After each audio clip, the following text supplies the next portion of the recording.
break it, whoever. I don't plan on touching it. No, I meant looking at it. Oh, hard. Yeah, I wore a tie and everything today, shape because of you. Well, I knew you'd be here. I even have socks on. Well, it's good that you showed the proper respect. I'm wearing socks. I don't have socks. Oh I well. don't wear socks starting in April until winter comes. That's not a bad thought. They're comfortable. Be comfortable. That's the way to do it. Oh. I called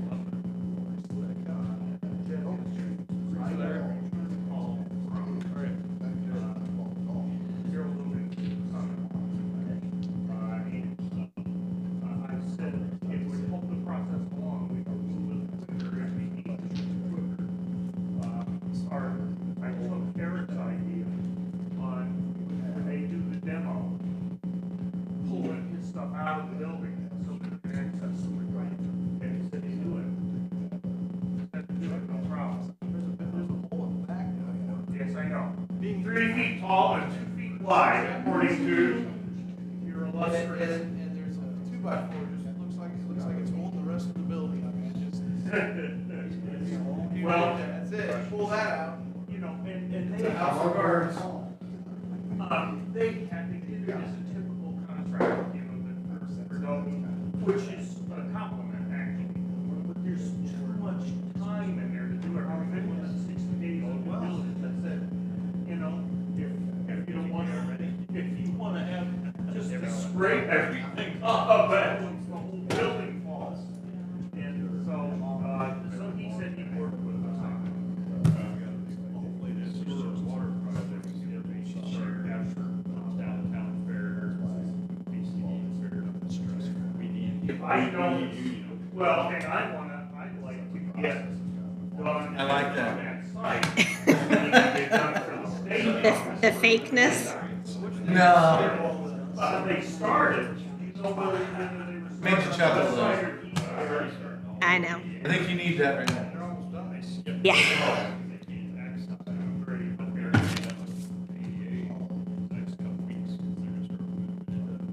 I didn't realize they were just, I thought they were doing the whole thing as they went along, and we might buy some time if they started on the west side.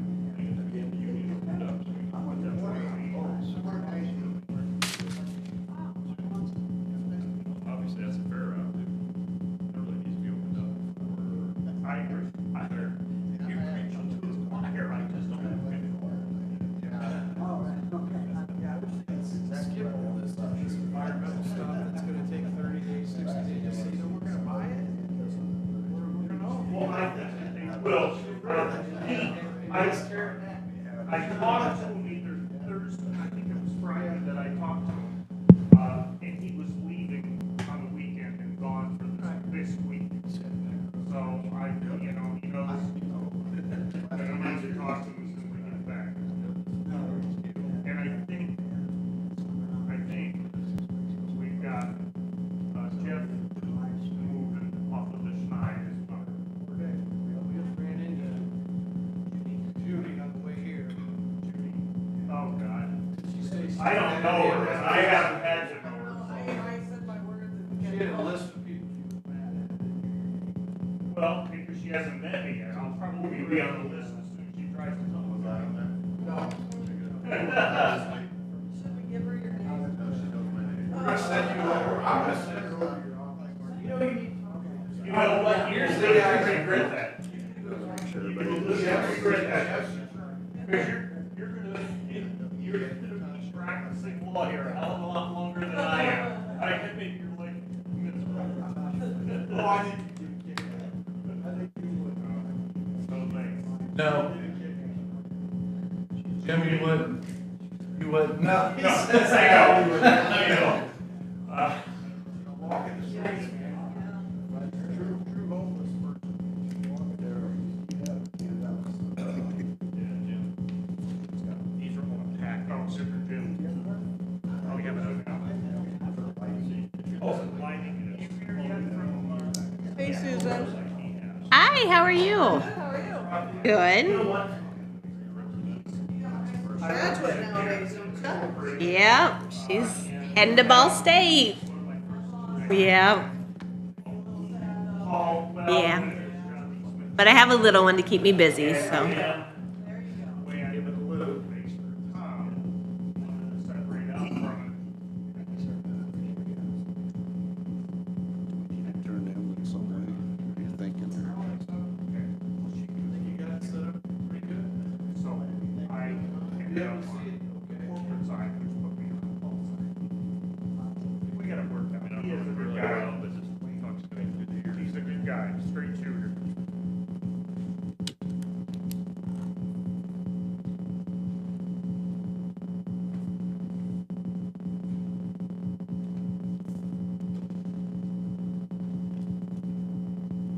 Everyone sign in.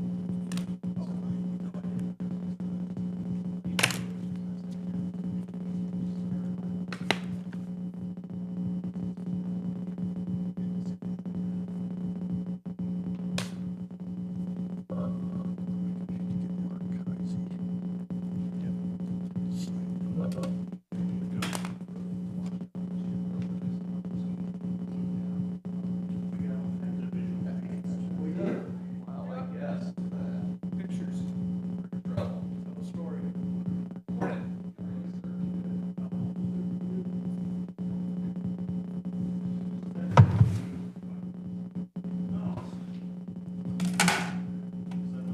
on.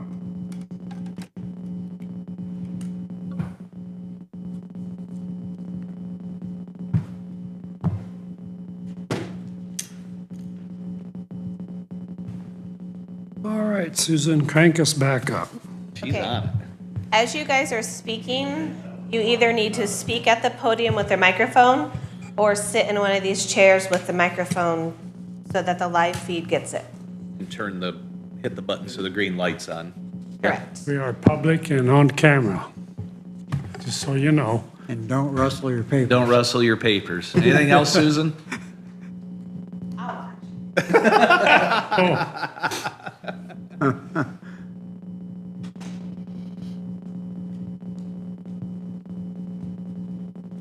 okay, clock's ticking. You've got the floor, Mayor.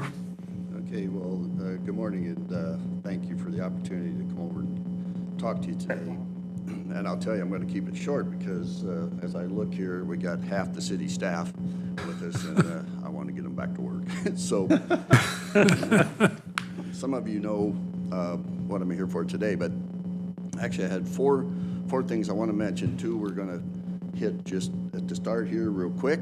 We'll set them aside. If we have time to come back to them, we will.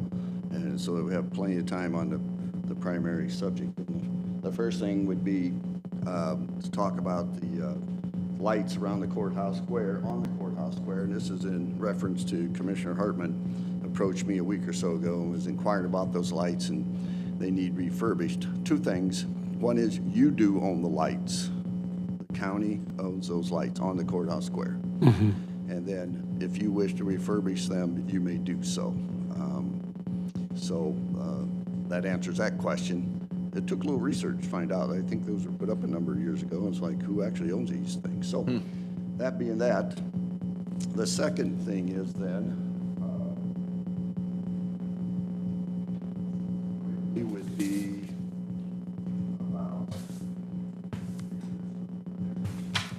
would be a sound system for downtown.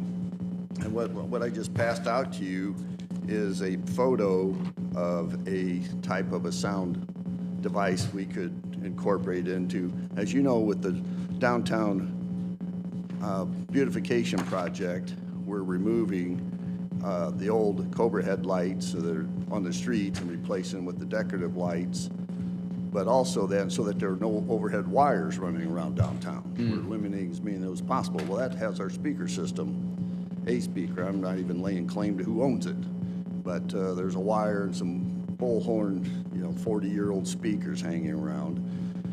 Well, that's not going to be possible anymore because we don't want wires, so we got to go to different systems, and so we're investigating, and we're far from a decision on this, but again, Commissioner Hartman just happened to be downtown a couple weeks ago when we were demonstrating a bollard type speaker. That's what you're seeing there. That's a, and so we actually set that in front of that light as perhaps a potential location. So that's another conversation ongoing. However, I need to stay on it because, you know, fall's approaching and, you know, what are we going to do for sound this fall? Albeit temporary or something else. But we would be asking the county to consider allowing us to put some type of sound devices on the courthouse square, such as these bollards or somehow attaching to the poles, light poles that are there. We obviously are very cognizant of keeping this aesthetic, and we don't want to look like a 40-year-old bullhorn hanging on a light post somewhere. So that's a conversation. I'll come back to you, and maybe you'll have some time to think about it. The second page of that handout then is, again, position of the current lights on the courthouse square. We have a consultant we're working with that designs, sells, and installs these systems, and they were here a couple weeks ago and did a sound demonstration for us downtown, and these things are absolutely remarkable speakers. It sounded like we were at a concert with just two of them playing. So, and they're in use in downtown Decatur. They utilize them. We plan to take a field trip down to Decatur soon to, if it happened to be on a Thursday, they have an event every single Thursday night with music and food and so on, and if we can make it work, we'll do it on a Thursday night. Okay, those two items aside. So that gets us down to the primary purpose, and the reason we're here today is to talk to the county about the city's desire and wishes to annex additional properties on the west side of town, on the north side of State Road 8. And so I've got a series of maps here that can explain that, and I wanted to also, we've got some handouts to this as well. I'll make sure Andy gets a copy of this. He's already got one. Okay.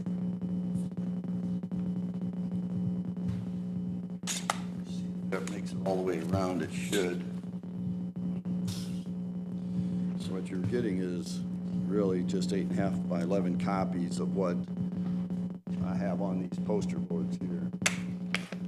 So we would like to annex essentially 3, maybe technically even 4 parcels of property west of north of State Road 8. Those 3 parcels consist of the acreage owned by the county with the pond on it, and there's a major site discussions with that.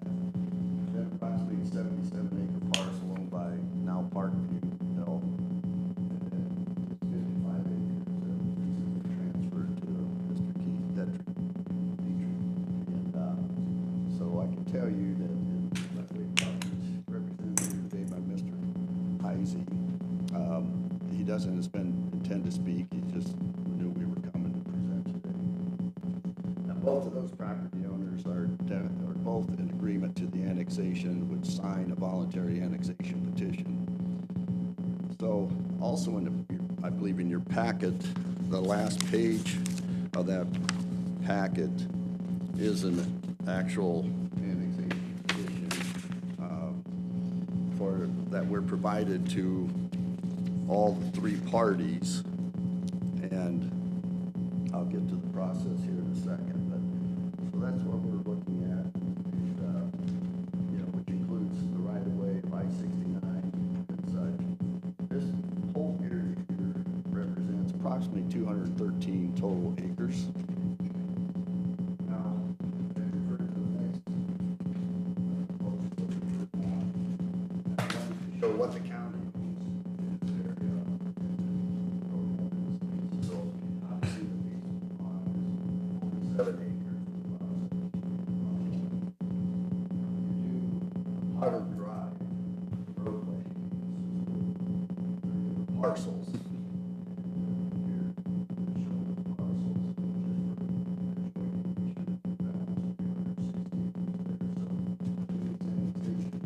heading across in the east-west line. So 47 acres, this roadway. So let me talk about that just a little bit. When you constructed Potter Drive back to serve the community corrections, you obtained some right-of-way and constructed that street, and it's still currently owned by the county, and you maintain it and such. We would ask and are more than willing to take over that street, to give that to the city, just like all the developments occur in a city, they put it in and give it to the city. We would take that street over and maintain it. But nonetheless, it's a separate deed, meets and bounds descriptions, so it needs to be annexed as part of this parcel.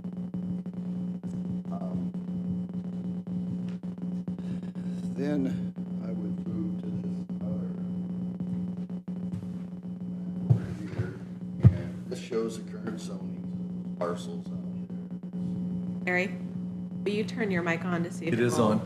Okay, maybe move it towards him. Okay. So you can see the various zonings, which they currently have. And right at this time, standing here today, the annexation petition was moved forward. We would adopt the annexation would come into, with the existing zonings would remain in effect. However, we know by talking to the developers, Parkview, and the owner of the 55 acres, Mr. Dietrich, that they have some pretty intensive plans for their properties, which would most likely be best suited with a PUD zoning, planned unit development zoning, which was going to allow some mixed uses and ways to mix things up and create some very exciting investments. So without those in hand, we would propose to move forward with the annexation to get this process going. Urgency may not be the most appropriate word, but there is a time consideration here. We do know that Parkview intends on next year, 2023, to be turning dirt on their property with their investments to begin. Well, we want to be ahead of that activity. We also intend to have our redevelopment commission, our city council, expand our TIF district, and we would make this also a TIF district as well. So that's another process that would follow. It will dovetail as much as possible into the annexation process, but probably lag it. I do not want to be here a year from now and there's earthwork being done out there and us still trying to figure out whether we're going to annex or not annex, and TIF or no TIF, and miss that opportunity of getting ahead of the investment. So we want to go ahead and get the annexation done, get the TIF district expansion underway. As plans are developed by Mr. Dietrich for the 55 acres and by Parkview for their 77 acres, as they develop their development plans and present them to us, then we would go through a rezoning process that would give our plan commission and our city councils and that redevelopment commission, all those bodies, the opportunity to review what they have in mind and what they propose.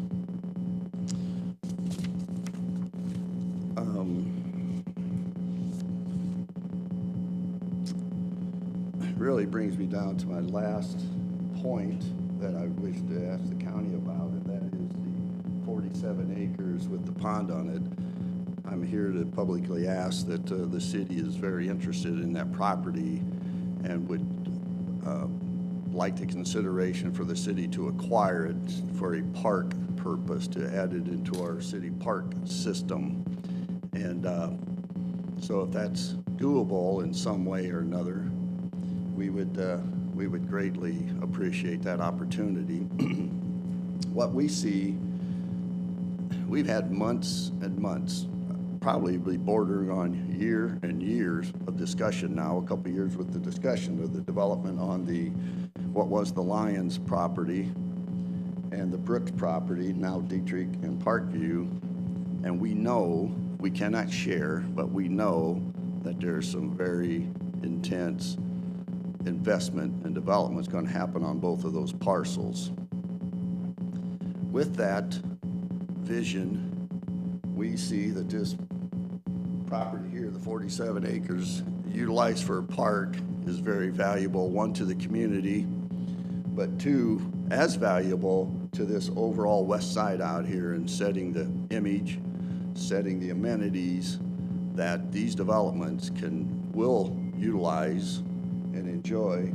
And just for maybe a fun little tidbit, I could see very much a big fountain out in the middle of that pond after that's all cleaned up in a park.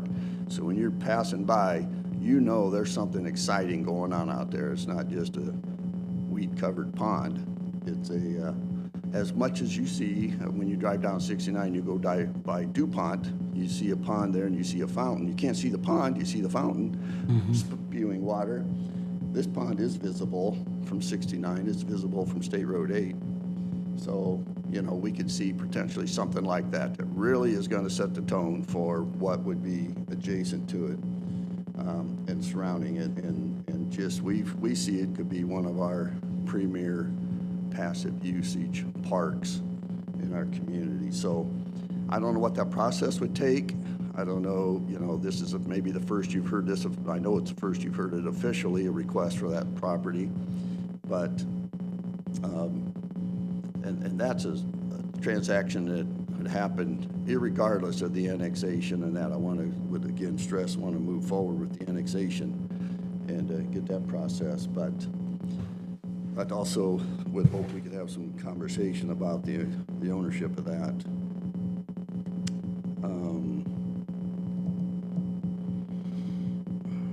Given that annexation can be a lengthy, challenging process depending on the attitudes of the owners per se, in this case, we have two of those willingly asking for annexation, the third one being the county. If we can get those petitions, we would, I don't know, and I may not have the right words, but I've heard it called super annexation or super majority. And if you have one of those, it's a pretty clean, faster, much faster process. But even the words fast in government don't seem to fit too often. But even at that, it could be, who knows, the end of the year before this annexation could get finalized. But again, I don't want it to drag on. So what I'd like to ask the commissioners, you have a petition in front of you that, I don't know, if say 14 days, 2 weeks from today, if we could target maybe having some direction from the county on how they, that they would be willing to sign that. And by the way, I could, as you would know, but I'll state it, there is no effect to the county on the annexation. I mean, you don't pay taxes and you don't, so there's no effect to you in terms of anything like that. You're already in the city's ETJ, extraterritorial jurisdiction, so we control and regulate and approve developments. It's just, and by the way, I would point out, this map here, there's a statutory requirement that there must be a minimum contiguous boundary of the annexed property. And I think it was like 12.5%, or maybe it's 14.5%. 12.5%, well, we're well above that, 3-4 times that at 52%. So we meet the statutory requirement. And and also too, just as witnessed by our current city boundaries map, when you take a look at it, you see these holes that are actually county property, totally surrounded by city limits. You see these pockets around the edge that are not annexed into the city, and our city boundary looks like a jigsaw puzzle with the edge pieces all missing. So, it would just make all the sense in the world to have this annexed as a parcel. The only thing I might add, and again, I don't add these things for any, with the potential to extend a timeline, is if the county had a thought on the 160 acres to the north and felt there was some value to you in some form or another, to include that in this, and we could do it at the same time, but. yeah. Is that 160 we're talking about, where community corrections is in the southwest corner, is that in the ETJ? Yes. Partially, Most of Not it. the not whole thing. all of it. You know, Just partial. Isn't just the west and end. I guess, I just want to throw this out for the commissioners and for you. The county has planned on a new jail north of community corrections. Is there anything you're going to be doing with zoning or with ETJ that's going to interfere with that? No, not that, no, Jim. Like I say, we're gonna annex it with the zoning in place and not changing anything at all till somebody gives us more their plan for what they want to do. Okay. Yeah. And the Okay, county- because the county may well cut off some of that. The county doesn't need that whole 160 acres. And I'm not speaking for the commissioners. I don't know what they're gonna do. I know it's been discussed in the past. And I just want to be on the record here for not interfering with their future plans. Correct, okay, gotcha. So I guess, as quickly as I could, and I respect your time, that's what we're here for, is our, I guess, first public discussion and announcement of our intentions. We do have intentions of annexing other lands around the city, but this one is first on our list because of what I've already said in a timeline of development that we know is going to happen next year. And so we want to get ahead of that. Well, there's certainly no downside to annexing the pond, the parcel the pond's on. And there's virtually nothing that the county can do with that anyway. You can't fill in the pond and develop it, and the county has no mechanism to do a park. We have no Parks Authority or Parks Department, and I don't think we want to have one. No. and all the associated headaches. So I would certainly be supportive both of annexing that parcel and seeing the city take ownership of it. I don't know what that looks like exactly, but some way or another. There's really no downside to annexing the 160 acres as long as there's no zoning changes made. But that's certainly something that can be discussed. But I think the pond is an easy. Yeah, I have no problem with the zoning. How would we, would you be thinking of, Mayor, a purchase of the pond by the city? Is that what you're thinking? Or a Whatever. trade, or Well, a trade. wheel and deal? So, Yeah. okay, all right. I'm Now, open. let me ask the dumb question. If we're dealing with government entities, do we still have to do the 2 appraisals and all that? Or can we work out a deal directly since we're dealing government to government? I think we can do it. I don't think we have to have appraisals government to government, do we? I think you might be right, but I'm not You're sure. gonna have to. Uh-oh, here comes the authority. You can do, municipal governments can do a trade or partial, pay partial money and then in trade for something else. It's allowed, and we've done it. The county and the city have done it. Okay, But you're gonna have some basis for that. okay. Some basis to evaluate, what the value is. So you might have to get an appraisal to do that in order so that you can have some basis to justify, what you're doing. If you're trading land, for example, or let's say you're trading, leasing space for, I'm just thinking of ideas in my head of things that I've heard and read in the paper. You're gonna have to have some way to value what the lease is and what the value of the property is. So, although I don't think you specifically would have to necessarily do the appraisal, I think you might end up having to do that to get an idea of what the values are. we've done it before. It's worked well. I can't remember off the top of my head what it was, but it was something recently in the last couple of years.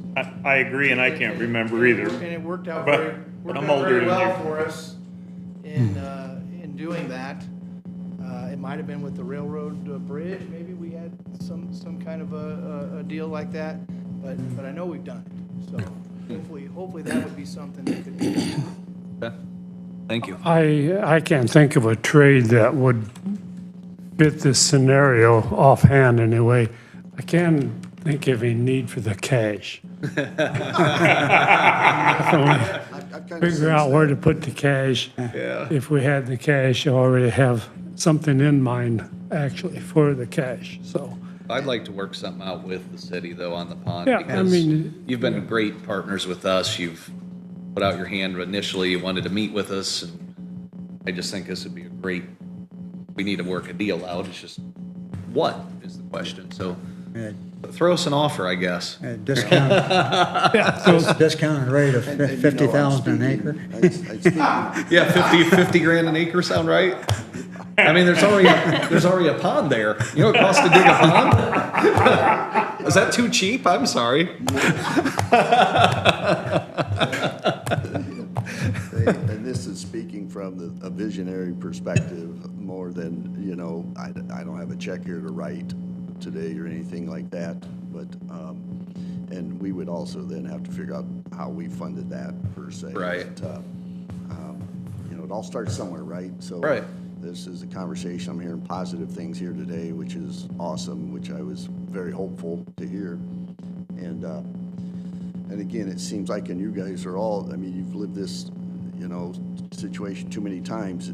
Things just move slow sometimes, and time gets passed on you. And so we're going to keep our thumb on it and keep pushing on it, so that so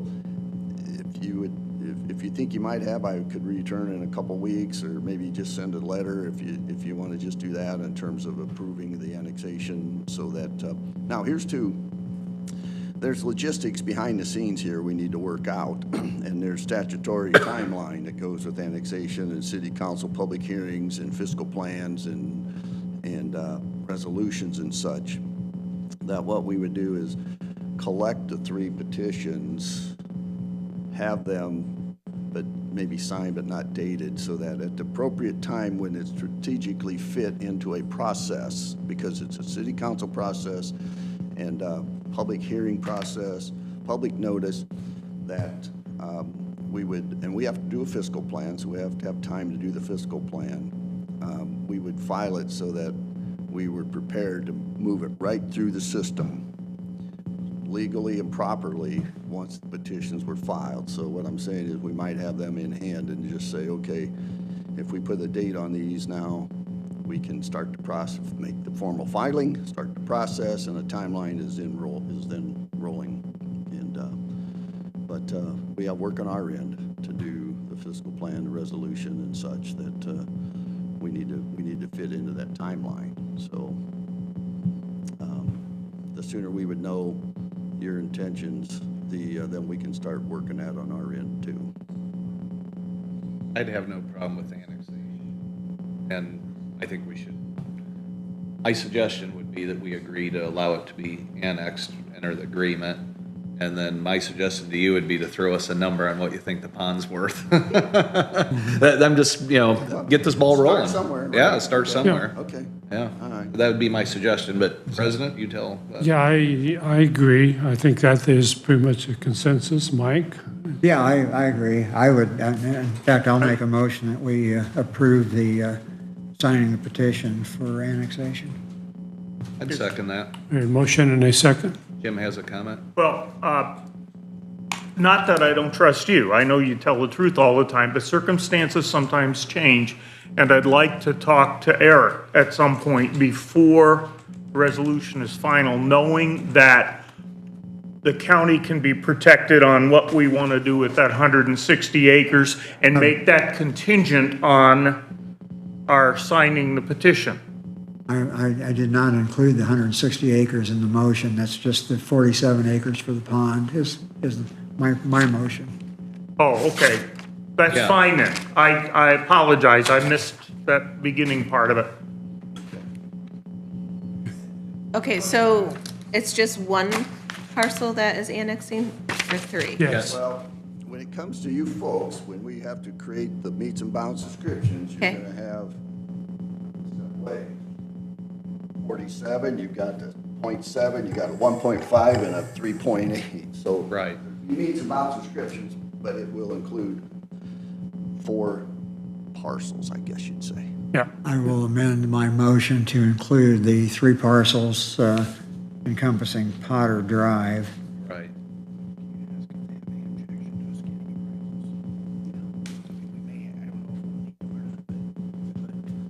Yeah, That includes that, I mean, that process. Mr. Weber brings up a good question. I'll ask you, do you have any objection of us obtaining appraisals for the property too, to work with, or?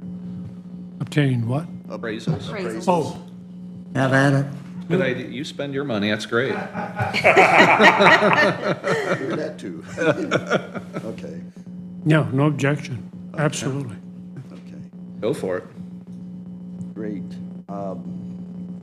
Well then, that being, as far as maybe the lighting, well, the lighting's answered, but as far as the sound system, I don't know if there's someone here within your group you'd like to designate to talk to us, and we can have the internal discussions here and keep on putting together some more information on that. But any feedback you could give us on thoughts, and maybe you need more information from us, which is fine.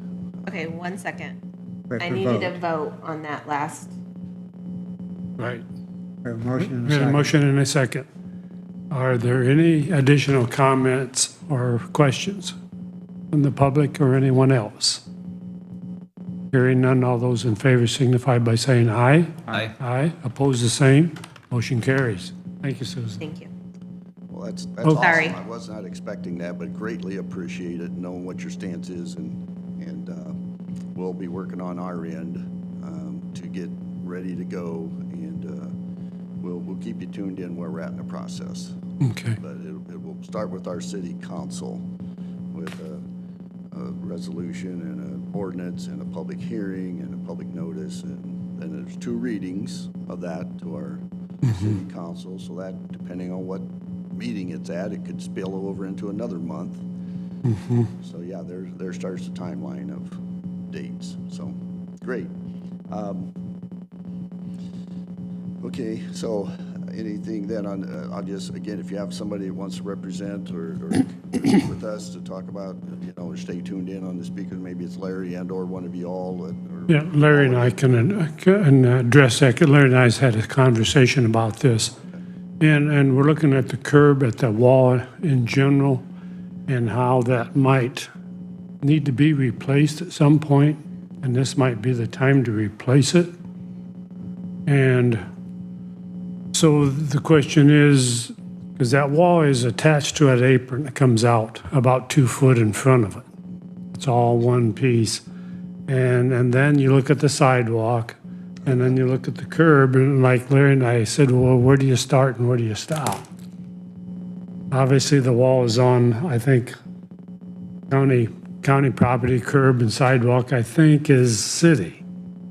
Here's the deal, the city's doing free sidewalks, so I think they could just do that curb in too and the wall, You can handle that, can't you? That's a good conversation. It's a discounted sidewalk. You know Oh, what, though? okay. I'm not sure about that, where the public street, where the streets right away That's a good question. stop. It might be the curbs. You're saying that's all one piece, Bill, that it rolls into the wall rolls into the The sidewalk? wall comes down, and there's an apron in front of that wall about 2 foot wide. It's all poured into one piece. Is that rebarred together and everything, you think? I would assume so. It's- Really? I think so. Wow. Yeah. Yeah. That's pretty There intense. is some deterioration, with the wall, of course, and that apron that comes off of it. Sidewalk, some of it's been repaired, some is a hodgepodge of what the sidewalk Okay. looks like. We'll do The curb- some investigation, number one, of where the property line is per Yeah. se, right away. So we have a full understanding, all 4 sides of the courthouse. Yeah. But the question remains, are we going to try to pour another foundation around those light posts to set those speakers? my thought is, and this is just kind of my thought, and I talked to Larry a little bit about it, we replace that wall, make that wall wider so we can set the lampposts on it, and then every other one, or however many speakers you need to set on that wall, just a straight wall. It's going to be easier for Larry to maintain the lawn and so forth. I like that idea. It's just an idea of something that may, I think a 2-foot wall, we could set everything on it. Yeah. The lamppost would sit on, right on that wall, and just a straight wall. Do our lampposts need replaced? They need refurbished. Refurbished? Yeah. Could we I reuse what we have? think they're fine, they just need, Okay. if we have them, if we take Because they're them pretty down. and they're nice light Yeah. lampposts. Once they're down, have them repainted, Yeah. refinished, whatever it takes. I think that, yeah, they can definitely be painted or powder coated or whatever. Yeah. Those are fiberglass too. Oh, those are fiberglass. Yeah, they're fiberglass. I didn't know that. Wow. So those could be painted then. Yeah. Yeah. Larry, you have anything additional? Nope. Just that we should work together on this and try to make it, Oh, yeah. And I guess the question is, do we want to do the sidewalk and everything, the curb, sidewalk, and the wall as one process? Is that something that we can entertain or plan for? And how soon do you, I'll have to look into that, yeah, you know. yeah, I know there's a lot, lot going on, it seems. I appreciate the commissioners, you know, though recognizing the you know, the usability and the condition and the aesthetics of your sidewalk and your wall, because we're doing, you know, we're investing millions of dollars in downtown every year with the beautification project, and, you know, we want this campus here to also be a very beautified area, and so in another couple of years, you're gonna have new sidewalks all the way around you, this square. Yeah. And so it would seem appropriate that the courthouse should mirror that, you know, quality. Yeah. It's certainly a centerpiece of downtown. What is your timeline on the speakers? When do you need those speakers? Well, That's yesterday, last month, whatever, yeah, I mean, it's. August. Yeah. But, Yeah.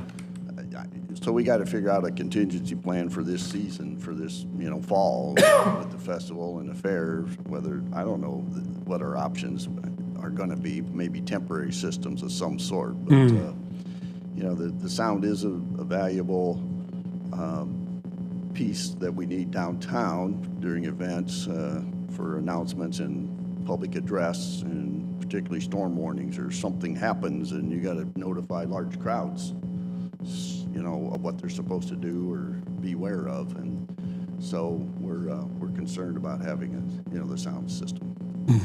So we got some figuring out to do between now and 1st of September. Would these sound systems just be around the courthouse, or would they go down the other roads too? Yeah, they go down other streets a little bit, and then they'd be on the outside of the courthouse, you know, on the other side of the streets as well. They would be. It's kind of a matched system. You'd have some on the square and some on the other side of the street. Like 6th Street area, were you thinking 6th Street at Well, all? maybe Or eventually. just because the venue's there and the, It's, you know, you were talking about what's connected to what. Well, the same thing here is like, where do you stop with this? No. And, you know, you have wired, we talked about the difference between a wired system, hardwired system, and a wireless system, and there's probably going to end up being both, because there's probably things already done that can't be wired, that'll have to be wireless, and so there's a lot to go into this. Yeah. Yeah, you'd think it'd be simple, but not really, yeah. Okay, well, that's all I have today, and I appreciate the opportunity to come in and talk. So we will keep you informed of what's going on. We're so excited about this whole west side here, and I can just tell you, in the next 5 years, you're gonna see dirt flying out there, and you're gonna see investments being made, and buildings going up, and just a major transformation on the west side of town with very high quality development. So, Great. more news to come later. right? Awesome. All right, thank you so much. Thank you, Thank Mayor. you. Mayor?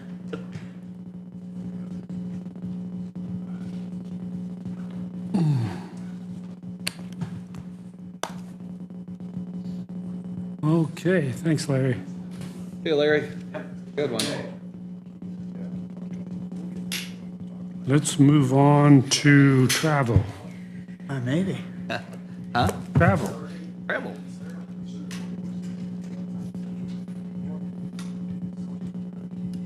So they don't like the travel. It looked in line to me. I'd make a motion to approve all of them. I'll second. A motion and a second. I do have a comment. Patrick Grants Yes. didn't have a total, Yeah, I added it. 372. 372. Yeah. He just didn't add it. Yeah, I figured he just, we have a motion and then a second for travel. Any additional comments after mine? All those in favor signify by saying aye. Aye. Aye, opposed, same, motion carries. We did the minutes, right? Yes. Did the minutes. Forgot to We're check. down to BZA appointment. If we're ready. If we're not ready, we. Well, I do have a name to throw in the hat after a number of no thank yous. Jeremy Watson. Who is it? Jeremy Watson.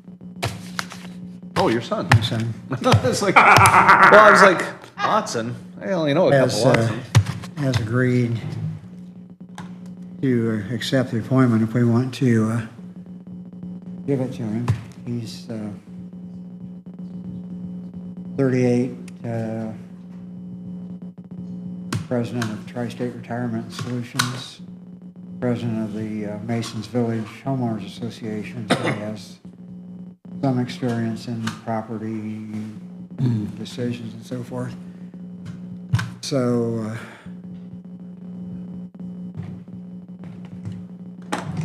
I will throw him out for nomination. And I just haven't had any interest from, well, I shouldn't say no interest, just no one willing to commit.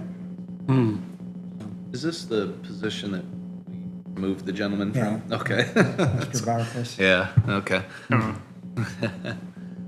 I don't have any problem with that.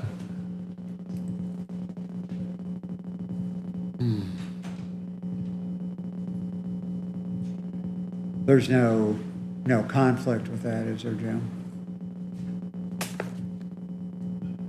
I don't see one, but, I mean, I probably should revisit, but I don't see a problem with it. There's no direct, you don't have direct supervision except as Board of County Commissioners, you partially do. I need to think about it a little bit, but I don't think it's gonna be a problem. So I would say I would present that nomination pending any negative comments or concerns from Jim. Yeah, because I don't have any concerns other than that. Okay, let's table that till next week. Okay. Okay.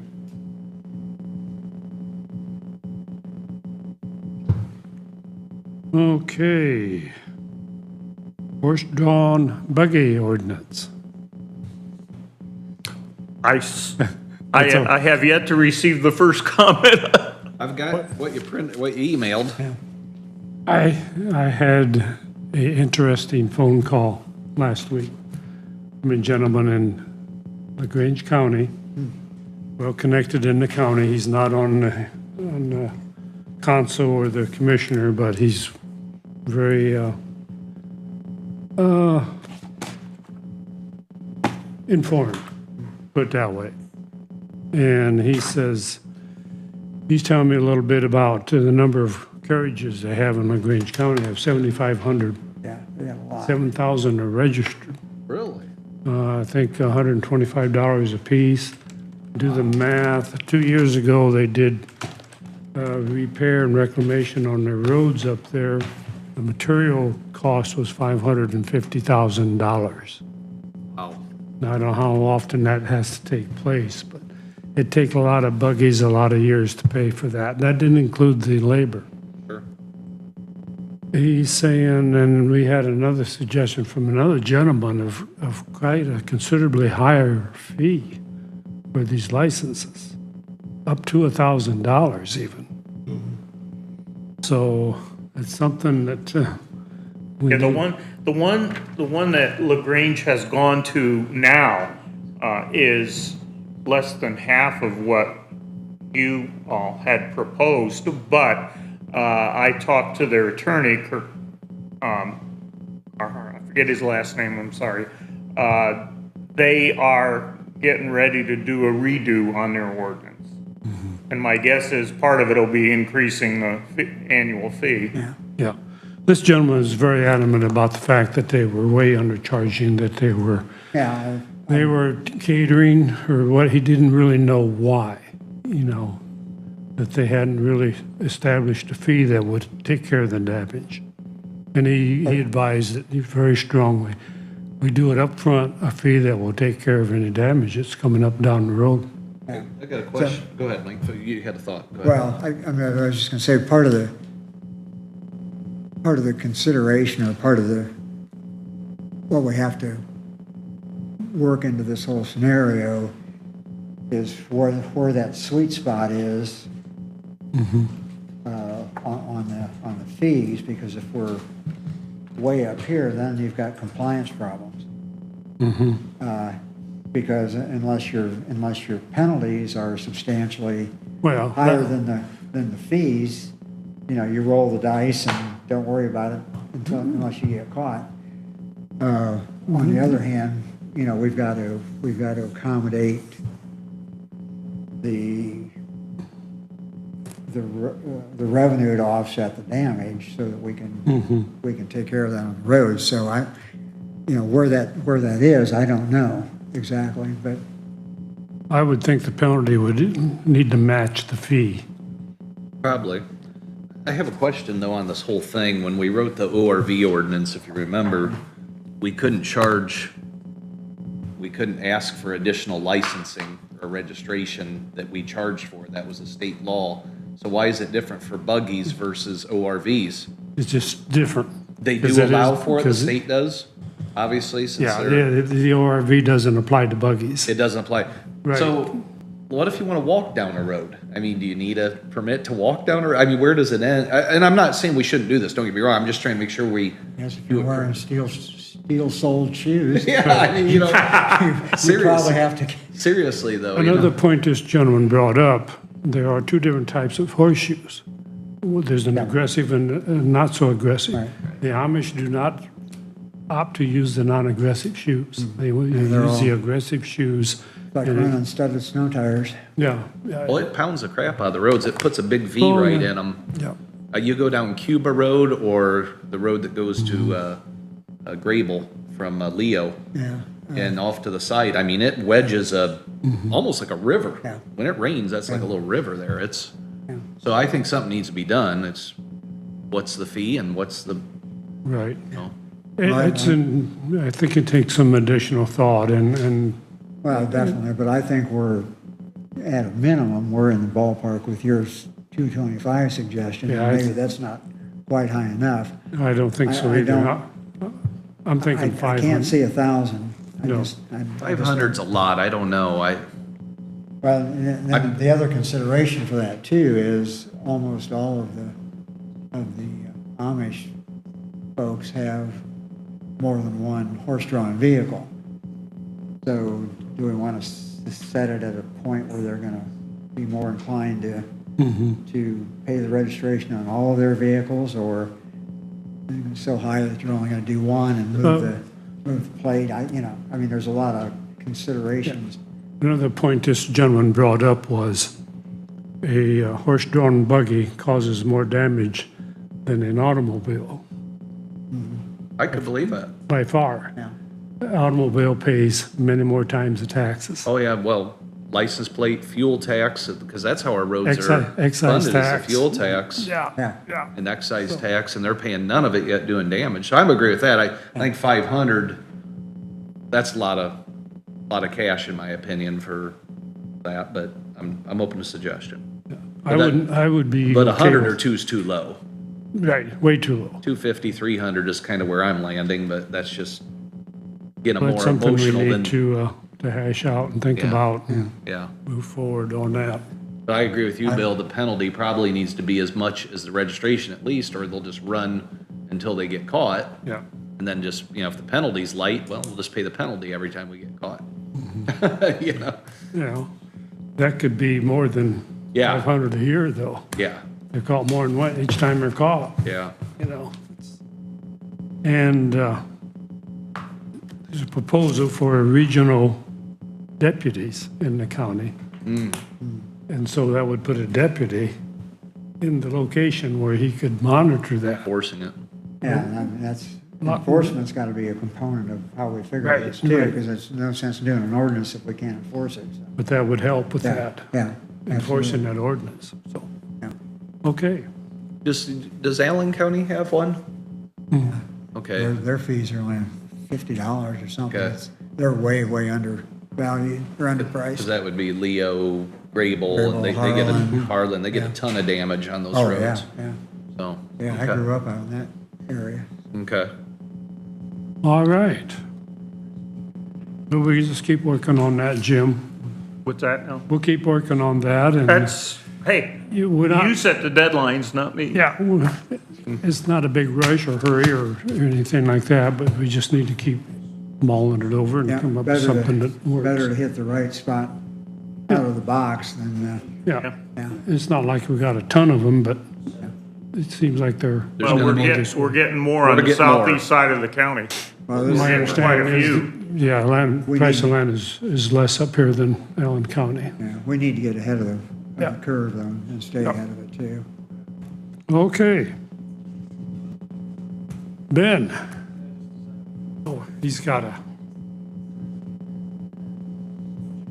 Do you think we did And they earlier? have the money. I mean, they're going out and paying 19,000 an acre for farm ground. Yeah. Yeah. Not that I don't want to penalize them because I'm just saying it's not like we're going after the poor here and hurting them.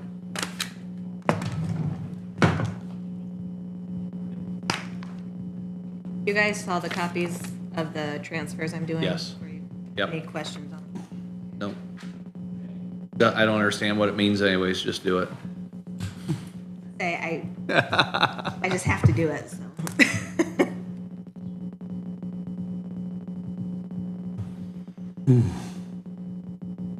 Get that fixed, Bill, the battery. Good. yeah, Don't have much for you guys today. I got the original bond here for Susan from L.E. Myers for the transmission work that's going to be done up the north part of the county. So that's the original bond there that I received in the mail. I've also got a digital copy or a scanned copy of it at the office.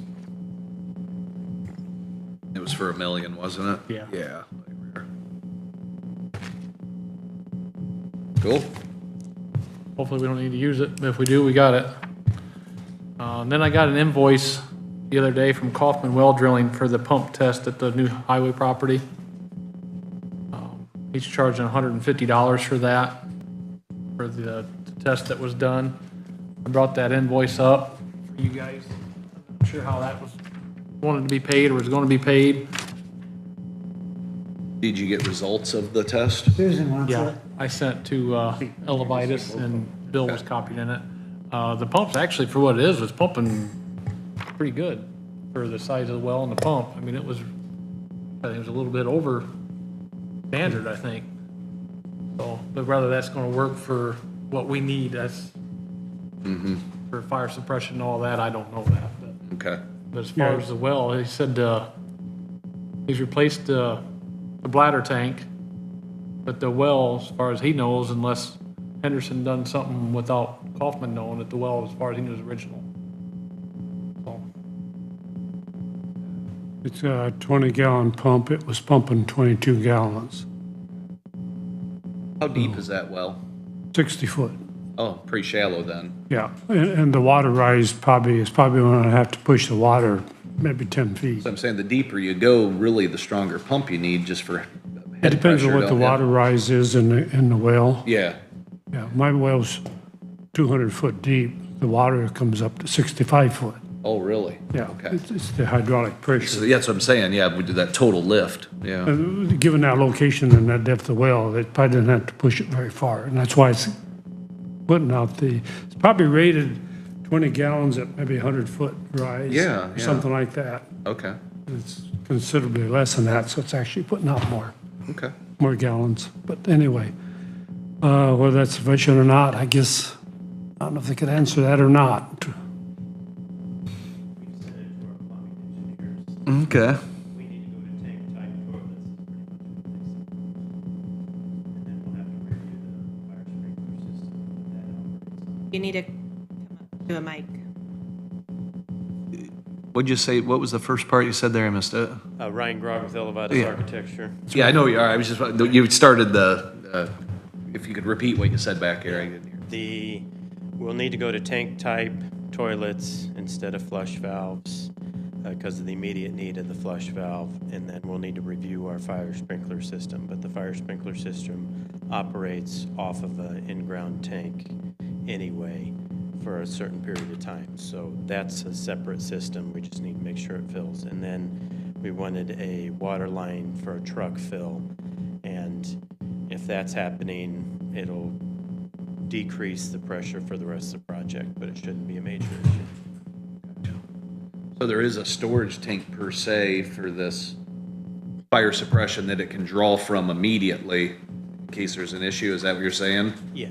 Now, is that, let me ask a dumb question, does that have its own pump then to? Yes. Okay, As And that pump will either have to be on a generator that is planned to be supplied for the campus or a separate generator if there's not a campus. I got you, okay, makes sense. Okay. Thank you. Cool, thank you.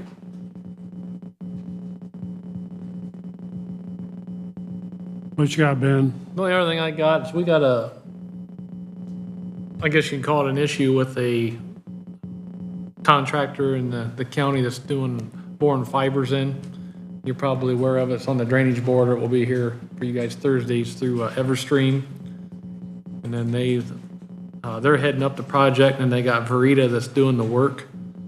Kind of 68 between 55 and 51, and they're going up 51 north of 68. When they submit them permits, they also, we have our standard on our permits. It's supposed to be behind the ditch within 2 foot of the right of way, certain depth. We have that criteria on our permits. In some areas, they showed being within 4 feet of the back of the right of way, which was on the drawings, which we was fine with. There was exceptions in there. That permit it was approved through our office, but never got the drainage board approval. So it's going before the drainage board maybe this Thursday. It was caught a week ago, 2 weeks ago. We caught it, stopped them, and called for a meeting right away. What we found, we was driving down 68. They didn't contact us like they're supposed to before they start. We had fiber conduit 7 inches off the road sticking up out of the road. 7 inches? And then we have them fiber boxes within 10 inches of the road. So they're on the front side of the ditch. Well, them's not load rated for traffic, for one, if someone was to drop off the road. And two, our ordinance and utility permit states the backside of the ditch. So we're in the right, they was in the wrong. So they stopped. They've ran all that on 68 and started on 51. Well, we got a meeting tomorrow. The boxes has to be moved. There's no question about it. They've got to be moved back. I guess I'm a little bit irritated because we're always making exceptions for utility companies when they do this stuff. It's burdensome to have that right parallel to the road for multiple reasons, putting signs in, putting crossover pipes in. My first instinct was to make them pull it out and move it all. If we have them pull the conduit out, could that cause us a little bit of issue along the edge of the road, 2-inch conduit? Maybe settle a little bit, probably wouldn't really cause a whole lot of issue. If we allow them to leave it there, we could make them do a hold harmless agreement for DeKalb County. If we do any work there and it gets cut or severed by us for any construction, I mean, we'll still call for locates, but accidents happen. I've kind of got my opinions of it, but I wanted to make you guys aware of it in case it does don't get resolved very well tomorrow. What's your opinion? I'd like them to move it, but I hate to be that, they're talking hundreds of thousands of dollars. Oh, I'm sure. Well, but- we did approve a couple of utility permits for Everstream. The Drainage Board did already, Did they? yeah. Was it the, 71? yeah, I don't remember exactly. I don't have the agenda with me either, but, Well, they went over the ditches already. Instead of going under them, they went over the cross pipes. So they're gonna have to okay. do something with that. Well, Mike was concerned because he'd never worked with them before, and he had indicated that they were gonna be keeping a pretty close eye on him, obviously. Well, Michelle told Mark last week that this is going back for the drainage board and they're gonna put, how'd she word that? Basically tougher strings on them Okay, because of what's already happened. yeah. You know, I mean, it's a fiber along our county road. It's not the end of the world, but Well, where do you start and stop? I mean, it's nothing against them. It's just at some point, this has happened in the past and we've worked with the county. I mean, you want to work with everybody, but at some point, where do we stop that? well, and I think, I tend to agree with you that we really ought to be moved and done correctly. Not only from the standpoint of the issues you brought up, but I would think that they would be more concerned about the potential for fiber cuts are greatly increased if they don't move it to the back of the ditch anyway. So, I mean, that could affect tons of their customers and so forth. Right. So I would think they'd want to do it the right way. Is this fiber for ISP service or what is it? I think it's, They just go I into think a it's, certain industry or? No, I think it's Verizon or AT&T is piggybacking on that, I think. I believe so. Okay. Yeah. I don't remember Well, which one it was. the reason why I ask is if it's like a main trunk line fiber to carry large Yeah. amounts of data. I'll show you. If I was them, I wouldn't want that 2 foot off the road where we go and So dig. here's and- the box. See how close that is? Oh my gosh, to that's the a big road? box too. And here's a spot where they got the Oh conduit sticking yeah, out. that's too close to the road. Wow. Yeah. I'd make them do it right. Yeah. Pull it up and do it right, Ben. I mean, because you're setting a bad precedent Yeah. otherwise. Yeah. Yeah, because then you get an argument, well, that was in the hold harmless. No, that road was, that one wasn't. I'd say, They did it, why can't we do it? Yeah, I agree. You know, you hate to have That should be have on the them backside redo of here. hundreds of $1,000s worth of See work, how close the box but is? They should have gone to him to begin Yeah, with it's that far off the exactly. road. yeah. and mapped everything out where it was gonna be, and they didn't. And, Move it. you Yeah, and know, obviously, they didn't consult with the surveyor, or, yeah. Yeah, they're gonna have to move it is the way I see it. I don't see any other way. I hate to make a bunch of site agreements on stuff because I it's, don't disagree. I Yeah, mean, you just, that's we got muddy enough of water. these incursions in the right of way already. If we add more, you're gonna have to have a chart on your wall. Okay, this one's in it's, right. I'll be honest with you guys, it's bad enough now because ain't hardly any of them that follow procedure Yeah, and notify us. And, you know, I think that, then that's where we talked about the permits before. We really need a hefty fine on there for when they don't follow it, things like this, or working like without the surveyor's permit, if that's correct, if they don't have it. My understanding is they don't have it through the drainage board. Could be. You guys would know more about that This than could what be I a do, different section Right. that they're bringing to the board Thursday. Right. So, but I wanted to bring it to your attention and see if you guys was thinking the same way I was. Like, I hate to be hard on anyone, but the biggest problem I see with these contractors that we ran into, this company will submit the permit, and then they go out and they get a subcontractor, and then they come in and put in, and they never even see the permit or Right. the prints.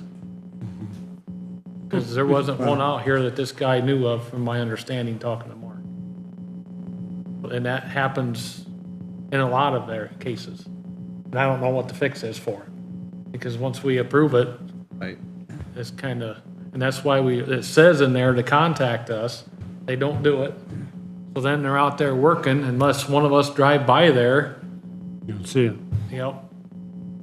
Well, I'd like to, anytime you have an issue with whether it's Everstream or the sub that they hire or whatever, I'd like to have that information so that I can keep a file for the drainage board. So if they come to us for a permit again, we can say, well, okay, this is what happened previously. Maybe we can backstop some of those issues and at least get their attention. If we have some conversation or don't approve a utility permit because of past performance or something. So, if you can just forward that information to me, I'll keep a file for the drainage board. I know it gets hard because you got, all the utility companies go through the Utility Regulatory Commission. Yeah. So, if we start denying any, that can get hairy. We can hold them to stipulations and bonds and things like that, but as far as actually denying that, Right. that gets a little hairy. Yeah. But we can put tougher strings on them, or, okay, you've come into the county and you've done this and this and this outside of plan, so now you can, but we're gonna make you bond. We do have that right, from my understanding. Well, sure. And if you deny a permit and they have to go to the IURC and explain why that permit got denied, Right, we might not be able to make it stick, but it gets their attention. right. So as far as this one, you guys are in agreement that it goes back to their submitted plan and, Yeah. Definitely. I would think so. Yeah, no question. all right. Well, hopefully, he seemed pretty decent on the phone. We're gonna meet tomorrow. And Bill's supposed to come from Surveyor to meet with us as well, so he'll be there. That way we all know what's going on, so. If I need something else from it, I'll let you know. Otherwise, I'll proceed with, Okay. I'm gonna move it. So, and then we started chip seal today, so that's on the way.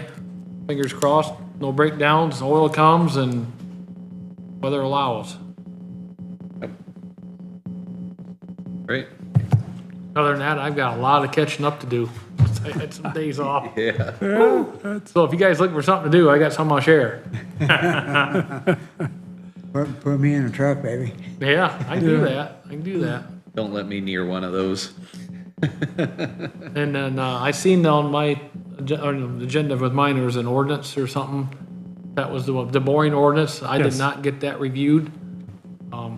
But ultimately, it's up to you guys too. I don't know. I just put it under you because I thought Gotcha. Do you have anything written up on that? Because it's pretty simple, really. The Really. road boring, Yes. I sent you all Send it out. Okay. a sample that I had worked on a year ago, made a couple little changes, but most of it was the same as what I had done a year ago. Okay. So it's just a matter of looking at it, seeing what you like, what you don't like, and it won't take me much to change it, because the guts of it are done. I briefed it this morning. I would just assume Ben had a chance to read it over. Yeah. Yeah, Yeah, I sent it to you, didn't I? Yeah, I got it. Yeah, he just hasn't had That's time. why I said I seen it on my email this morning, but I didn't He's get a been chance to goofing review off it. way too much. I know, I did. And I enjoyed every minute of it too. Good for you.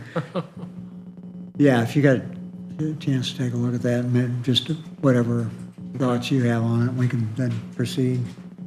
Table that for a week? Yeah, I think so. Unless you have a different thought.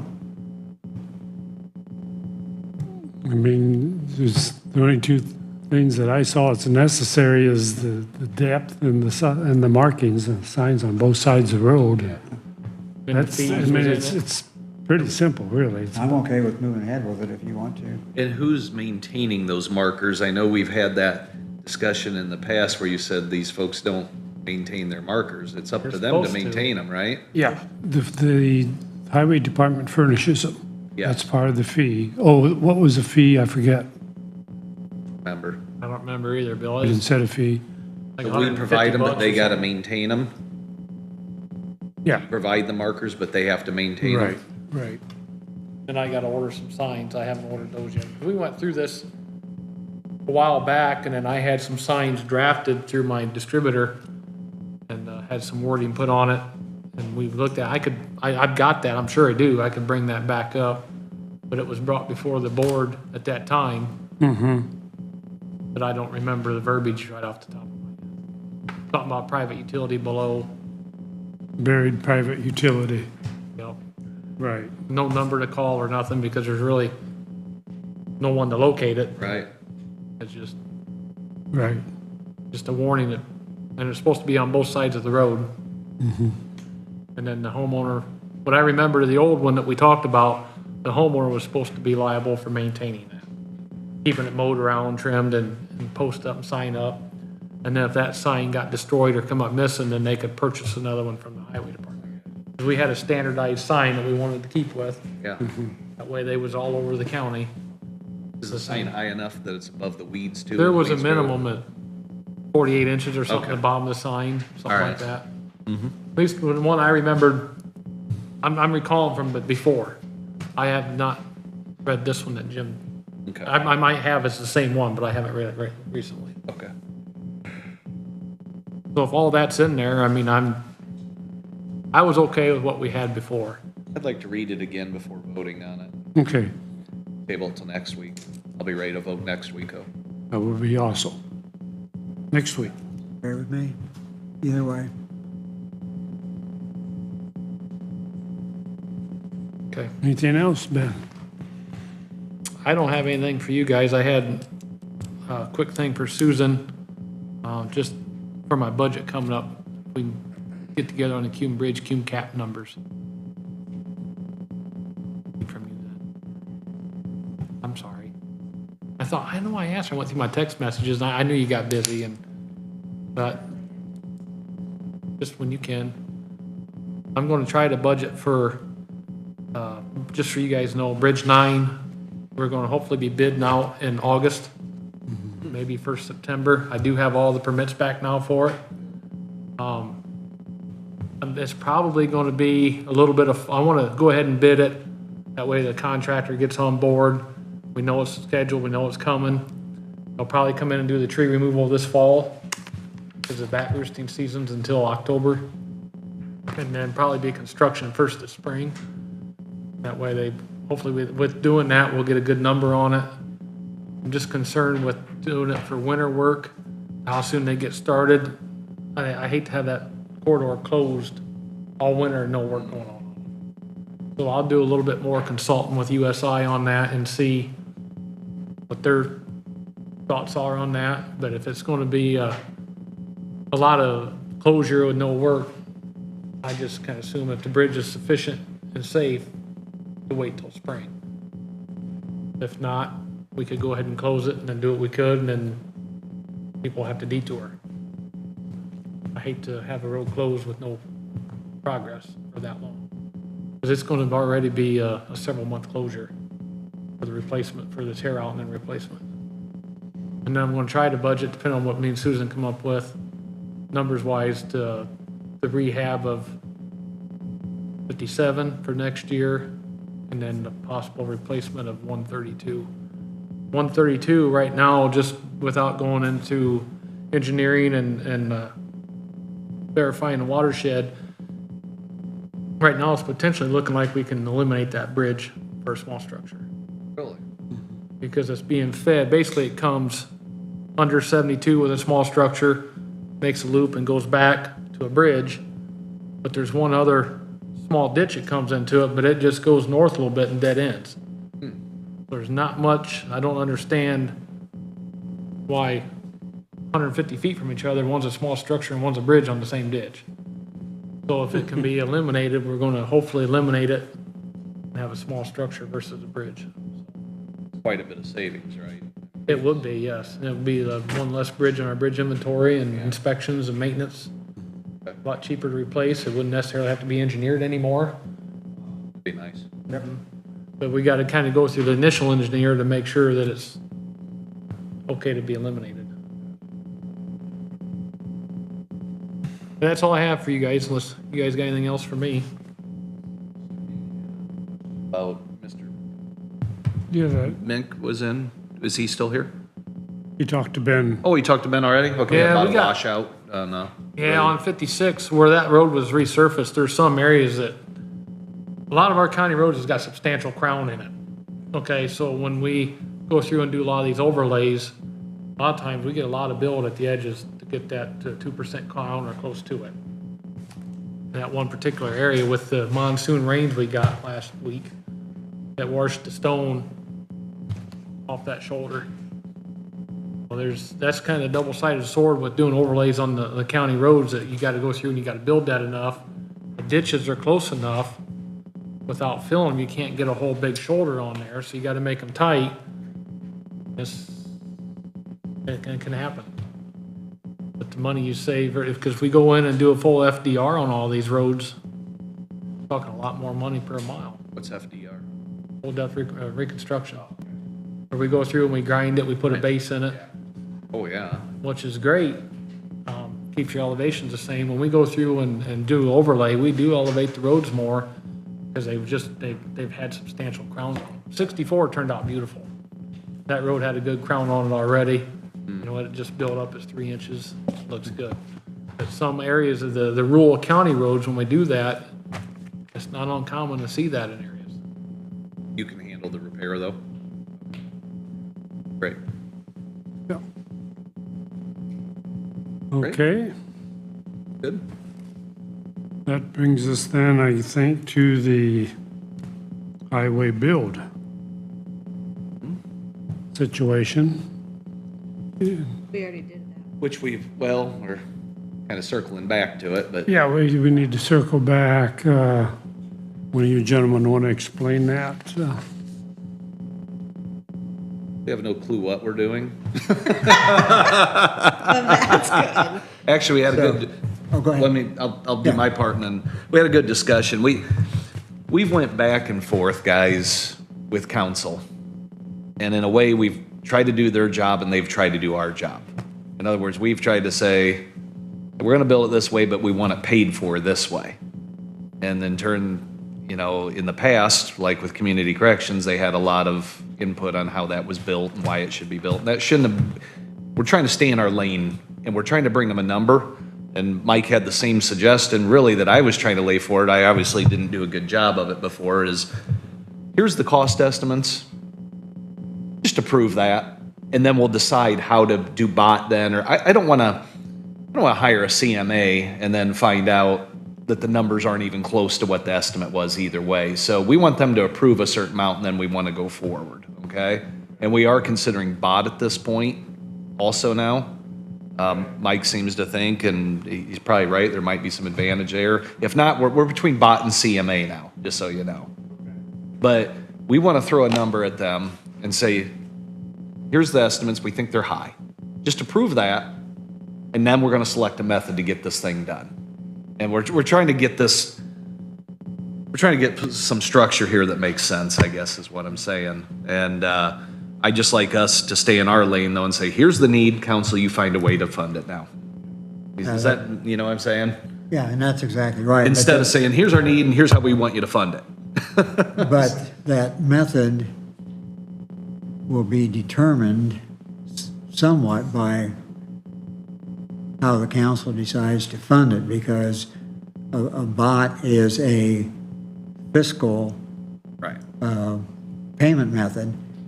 And so if the council decides that's the way they're going to fund it, then we'll proceed that way. If they decide if we're going to use ARP money, or would they decide we're going to bond it, then the CMA comes back into play. So we're pretty well. Wait, Yeah, could you, gotta put you on record so we can say Tony's in. So if you go bot, is there a way to integrate your architect in with that team, because you've already paid? Oh, for yes, this design? absolutely. Oh, absolutely. We're done, Yes. so we just want to make sure that you don't, if you go bot, you don't have to throw away what you've done and all. No, No. if it goes by, it's going to be built to the specs that we've got drawn up, and you'll be part of that team. Okay, so Yeah. we're going to continue to move forward. Yes. Yeah. And by the way, I wanted to introduce Ryan, but he already introduced himself. He's not just a talking head on a Teams meeting every so often. So Ryan's in town, so wanted to give him a chance to be in front of you. But, okay, so when does that discussion happen with the council? Tomorrow. Tomorrow. What time? Is that on? Time is that, Mike? Commissioner discussion? It's Working not on around the agenda. 10:30 or something, or? Right after 10:40, 10:15? Got that? I've got a conflict for that. I don't think you need me for that, but I do have a conflict. I didn't realize that presentation was gonna be made until you talked about it today. Shouldn't matter. Yeah, you're okay. Well, right now, the council commissioner discussion is scheduled for 9:45 to 10 if everything else stays 9:45 to 10? on track. Okay. Well, that'll be an interesting conversation. So they may or may not make a decision Yeah. tomorrow on the financing Yeah. of the project. What we're going to do is present this, here's the project. Yeah. Now I it's feel in like your you've got all lap. the tools, right? Yeah. You know there's a need. We're there. We've defined a scope of project and we've provided a cost estimate, so Yeah. you've got, there shouldn't be too many variables. The problem I saw that we ran into was, well, pretty much give us hard numbers. And then we'll figure out, well, we can't really do hard numbers until we take it to bid through either CMA or we do a bot or we do a design build. But I didn't really want to waste any more time until they say, hey, we realize this is a $10 million project and we're with you. Let's get it rolling. Then we can say, all right, guys, let's jump on this bot idea Mike has. And I do see some advantage to that. Okay. But we just don't want to waste anyone's time anymore. Get this thing rolling and do it. Right. Get it on track. Okay. And there is a very prescriptive method to onboard a bot team. Yes. Oh, yeah, we're aware of that. So- Yeah, we're aware of that. You'll have a lot of contract reading to do if they go bot. Okay. Yeah. But, all right, well, we're here to help. Ryan and the team's going to continue to push the design forward because no matter what delivery method, you're going to need Yep. that done. Still need a design. So we'll keep pushing forward, so we, to try to head off any schedule gaps. Cool. Make more pictures. We're good. We'll sharpen our crayons. There you go. Great. But, all right, well, thank you for the update. Thank you. Thanks, Tony. Okay. I've got two short things. Down to miscellaneous topics, I think. Huh? So we're down to miscellaneous topics. The adjuster on the Conrad, what's his name? Braun. Ron?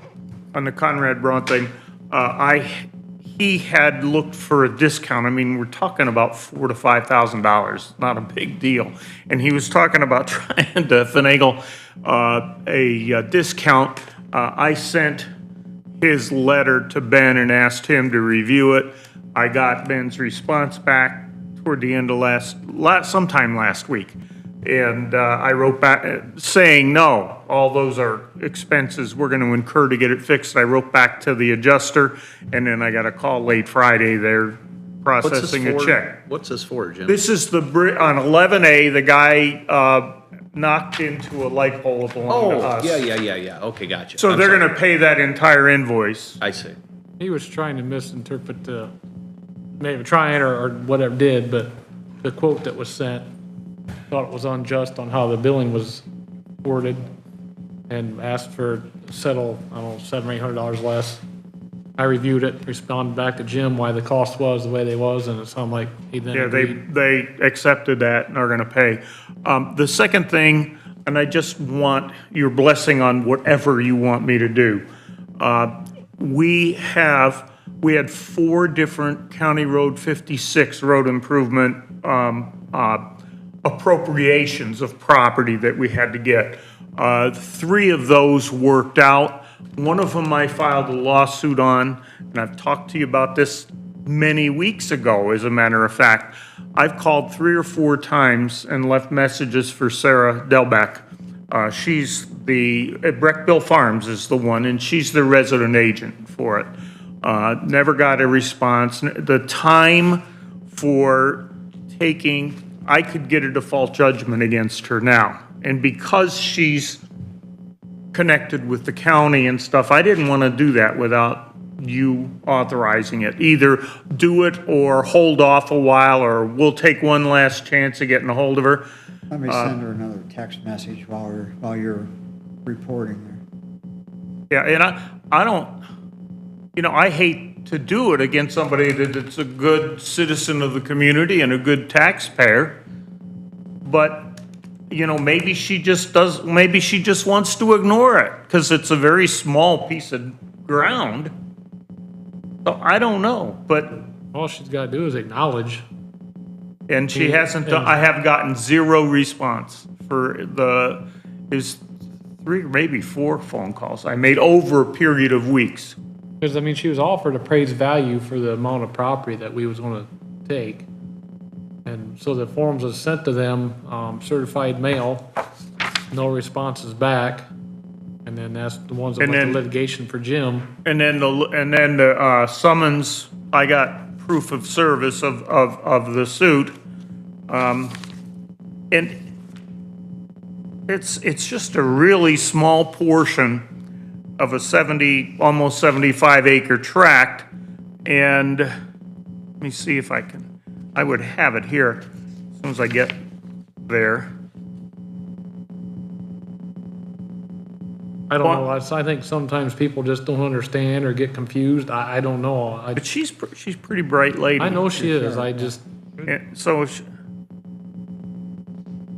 she was offered $6,000 for the real estate, for fee simple deed, then $25 for temporary right of way, so a total of $6,025. I mean, that's more than I thought it was before I looked back at this. So I'm fine with holding off another week if she responds to you, Mike. How did you try to contact her? I made sure I had the right cell phone number from Chris Galmer, No, and I left voicemails no each time. certified mail or anything? Oh, she was served with the suit papers by certified mail. yeah. She didn't respond to those? She never responded. So the date of delivery was May 28th. Really? Yeah, Certified? yeah, I got the certified card. Okay. I can't read the signature. Oh, Kyle Miller or Kyle somebody. Can't read the handwriting. So, I mean, I can wait another week. We've gone this long. What was the date, May, whatever?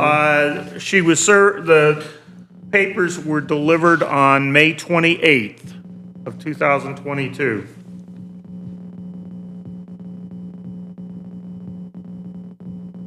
The complaint was filed on May 26th, but the What was service, how much was the compensation? it was going to be $6,025. $6,000 for the property that we needed a deed for, and $25 for temporary right-of-way. How much property was involved? It wasn't much. I go say, No, because the rate of the compensation at fair market value is pretty good.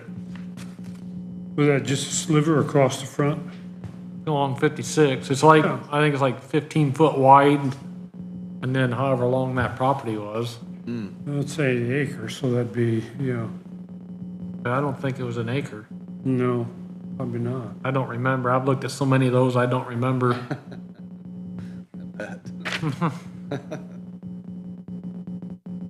But most of them are around 15 foot wide. It just depends where the right-of-way line fell on their property. I would have had a summary in here somewhere.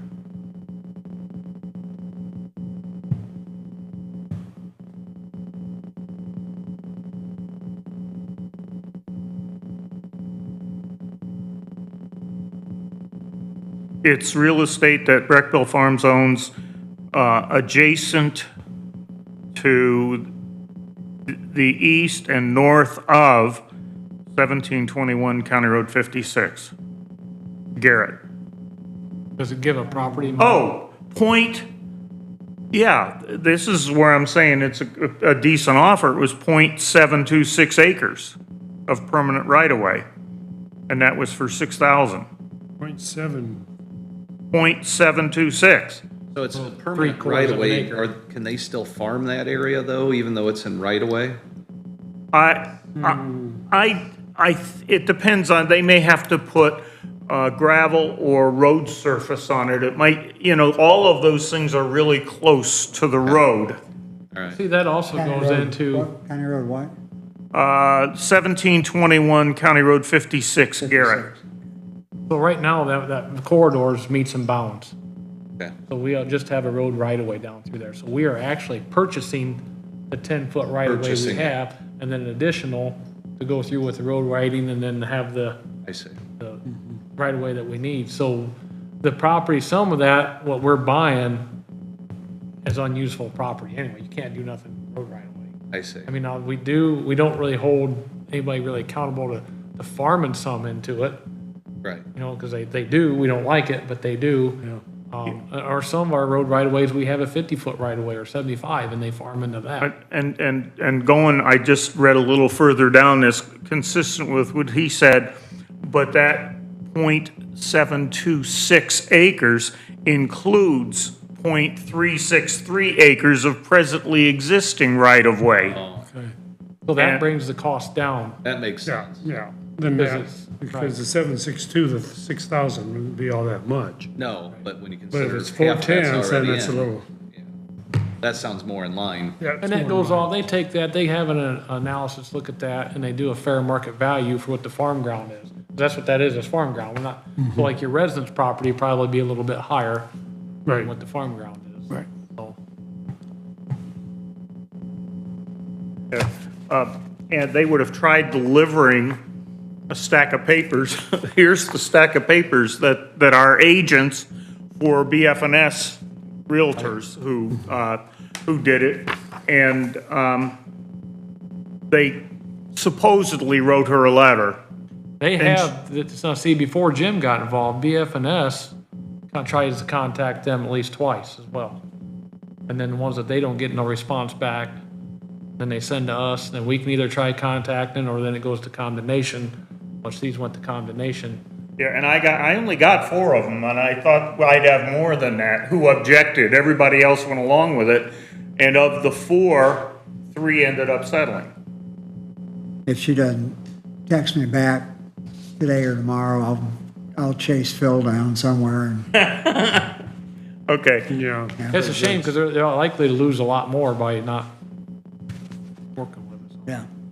I mean, we want to work with everybody. That's one of the main things that we did with this project. We wanted to be as fair and less painful to all the homeowners. And the thing of it is, because she's contributes as a citizen of the county, I didn't want to go ahead on my own and do it.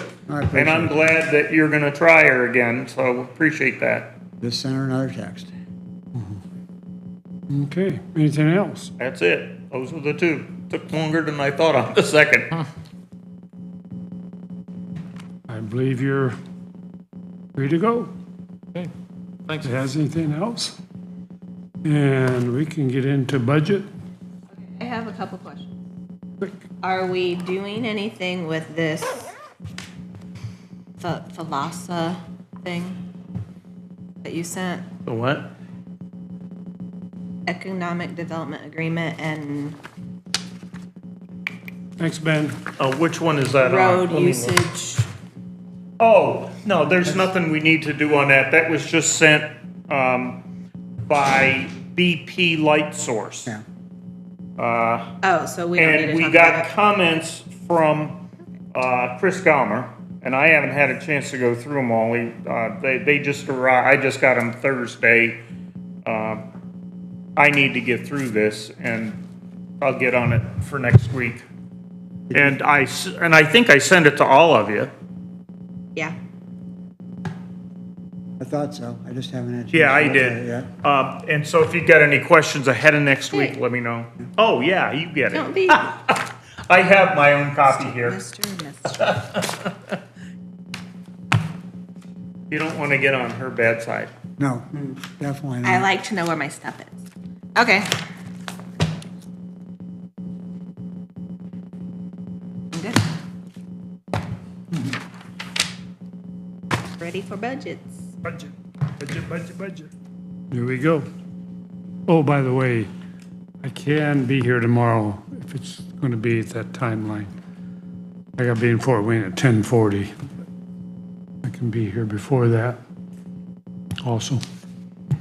I'll have to bring the boss along, but, you know,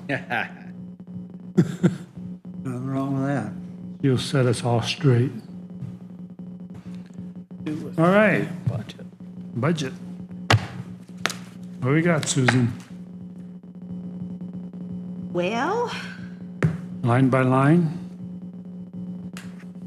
if you would like, I went ahead and just figured in, because council has to decide anyways, I went ahead and just figured in a 5% increase for all of you, all the council, and the 2 attorneys. Because I'll probably end up advertising high anyways, depending on. But if you want more than 5%, then we would.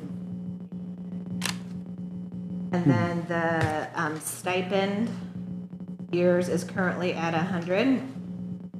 I didn't know if we were leaving it at 100 or if we were gonna suggest more. I would say not.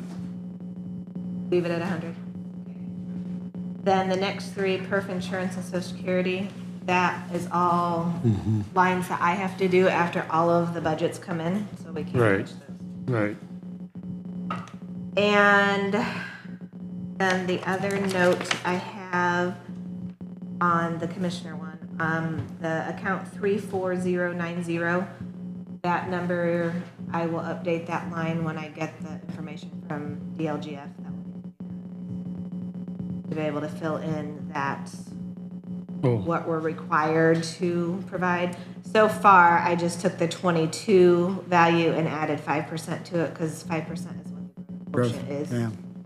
So I have it estimated at 400,394 is what I have for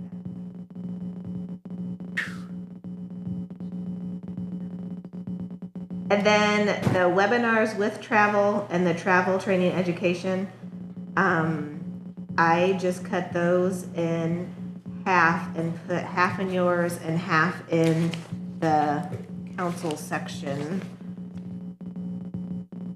Well, the travel training education, $3,000, we appropriate that much every month.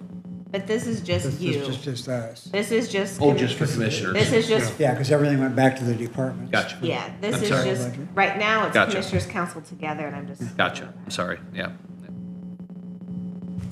And then also on the dues line, currently it's set at 9,600. I looked to see what was being spent with that. For 23, I'm suggesting 7,000 to stay in yours, and then I have 4,000 that will go through the council portion, because AIC, they already sent out that their renewal will be a little over $3,500. So I knew that part, and I just. What's the total on that? For dues, Yes, for you guys, 7,000. 7,000.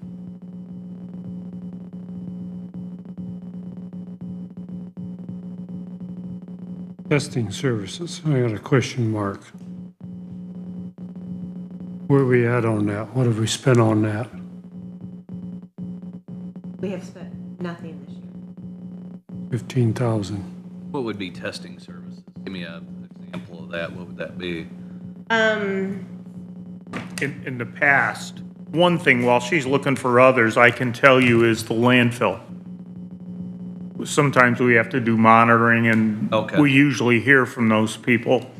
The guy that's done the work for the county, he hasn't been back to see us since you and Mike were elected, but when it happens, and it's usually, and the guy does a really good job. I can't think of his name right now. There could be some other ones you got, Susan. I just remembered I'm that one looking. off the top of my head. I guess my question was, Insight. Yeah, Insight, that's the name of the company. Thank you. David Laws or something like that? David. I don't have that right here. It appears that it's not been spent for many years, and it looks like a lot of the times it's transferred. Yeah. I am transferring out of it the other service fees. Is it something we need to take out, or Well, could take out? The last time, the commissioners needed to do something, it was pretty expensive and it was pretty thorough, more than the prior ones had been. I'd leave it there and know that you can transfer if nothing arises during the course of the year. Because otherwise you're looking at, Correct. And the other thing that it can be used for, and I have to remember, I have to look and see if we're doing it for this year or not. The other thing that other departments use it for is, like, sometimes we have to pay for drug testing of people that come in. And right now, we're paying for that, if you guys have to pay for it, out of the other service fees line item, which is why I'm transferring there. But going forward, Leanne and I had talked, and it makes more sense to us to have the testing service versus just others. If it's going to be there, we need to use it or get rid of it, I'm thinking. Yeah. We'll leave it at 15? Or are you going to put the 5% on it? I don't know that I would leave it at 15. I would probably bring it down and put more in your other service fees. We're gonna have to put more in other service fees to begin with, because we, depending what happens with the employee annual meeting, things like that, like, we paid some things out of that as a service because we weren't paying for, it's just complicated. So I would probably take the testing services down to maybe half for now, like 7,500, and then increase your other services. I think that would be appropriate. What do you guys think? 334.20, the next one up, official bond.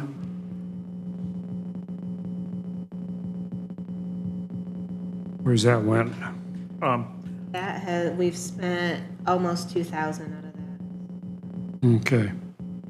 the department heads who handle any kind of money at all have to be bonded higher, but then regular employees have to be bonded as well, and those are fairly minimal.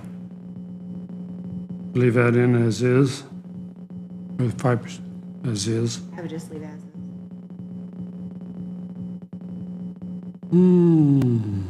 Care of inmates, $341.90, $1,000. We have spent 224. Okay. That would be the same as the money we made for 8,000 for that, Correct. Yeah, this is, why isn't that, why do we have care of inmates? that's my question. There was one time that the commissioners, and I'm not sure about this, but there was one time that the county found it advantageous to pay for a room at the juvenile detention center, whatever that's called, in Fort Wayne. It was more than this, so they must not have that anymore. So I don't know what care of inmates is. So, it has to do with housing. So, it used to all be out of the commissioner's budget. I mean, it was like over 300,000. And the majority of it comes out of we moved it to the sheriff's budget a couple years ago. Right now, what we have paid is, it looks like, and this is for the last 3 years, we are paying only for clothing that may have to be furnished. And like this year, was for somebody was at Richmond State Hospital, Madison State Hospital, Logansport, and another Madison. So it's just the clothing part that you guys are taking care of because they bill it to us. But I wouldn't increase it. I would leave it at the 1,000. Next line down, humane shelter, 50,000 last year. And I just looked through there between the number of in that kind of that classification. We've got Children's First Center, 4-H, Humane Shelter, Easter Seals Rise, Alliance Industries, and Council on Aging, 188,000. And some of them seem to be pretty lopsided to me. I wonder if we might want to look at redistributing that amount. If I could, this is a practical consideration and not out of fairness, because what you're talking about ought to be done. The county is responsible for dogs and cats. Right. And it would cost the county a fortune to take up that service. Yeah. And so what we pay the Humane Society is a bargain. Okay, is that a actual fee-for-service agreement with them, or is it? They have had a fee for service that they bring up certain years. The commissioners have never pushed it, okay? But they are supposed to do a fee for service, and when they have, I've reviewed it and it's been fine. It's just, I don't know how well they've kept up with it. I don't remember in the last year them having brought it up with the fee for service. All I'm saying is, if you got somebody mad there, you know. Well, I agree, but I think, given some of the disparities that we talked about today with Alliance and so forth, if we're going to give the Humane Society 50 grand or 40 grand or whatever, a substantial amount, it needs to be a fee for service, because then that's not an arbitrary decision. Yeah. That we're giving them more than we're giving Alliance or whoever. That's a set. Yeah, and I can't tell you that prior commissioners have considered it a fee for service, because it hasn't been consistent every year. And the city with the Humane Society and with Council on Aging, those are fee-for-service agreements. And so that just takes the whole subjective thing out, component out of it. And that's an excellent point, and that's something that we could do, and I'm sure, because Auburn didn't always do it. Yeah. And it sounds to me like something that would be beneficial, just for our protection. County.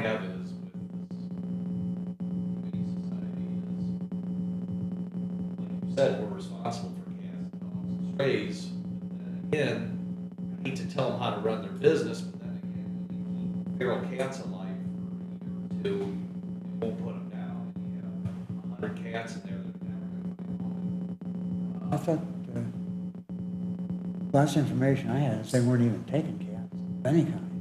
No, I don't. Really? Yeah. Because last I knew, they were cats. There was 100 cats. They had well over 100 out on 6 Really? at one time, and they wanted to become a non-euthanization organization Yeah. out here. Right. And I've got a problem with that. Well, here's the thing. Well, I do too. No, here's the thing, though, is what I'm saying. If they're providing a fee for service, if that fee for service is fair, I guess I don't care that they don't kill the non-feral cats. As long as they're giving us we're getting our work done at a fair price. I need to learn to stay out of people's businesses, I guess. Well, there are, and I think there are probably mixed feelings on the board of the Humane Society, but there are some that would lay across the railroad tracks, you know, if before they would kill feral cats, which makes no sense to me. Which my parents help support that by giving them money to keep their feral cats that Mike Walters bred and gave to my parents, basically. And then this would go back to when I was still on city council, when Dave Brodecap, came to the city council meeting, said they weren't taking cats, period, which is when the city started that catch, neuter, and release program. And, you know, and I don't remember enough about it, Mike, and you might, but Yeah. to whether, it was just because they were running out of room on US 6 or whether, and they were gonna start it again when they got out on Yeah, I don't know. 11A, I don't know. They ran out of room, definitely. Had cats, I was out there once, there's cats everywhere. Well, I'd like to have that information before while we're considering all this stuff too. But, you know, I mean, certainly from my standpoint, I would recommend that if we're in that dollar range for the Humane Society, we should make that fee for service, yeah. I agree with that. And I don't need to be the one to call, but I typically, if I need to get a hold of somebody there, call Dave Hauser. I'll call Bruce Green. Yeah, Okay. because he's very active now too. I just talked to Yeah, Bruce a couple weeks ago about it. I'll call Bruce Green. I forgot about that. I did meet, last time I met with Hauser and isn't Bruce with the lady who's the president now? Yes. Not matter. Yeah, we're on the internet. We are. I was gonna say, we are. Sorry, live. Bruce. Okay, moving on So are down. we leaving that at 50, or are we waiting to see what? Well, you can leave it there for now if you want. I think we need to have a little more information and then decide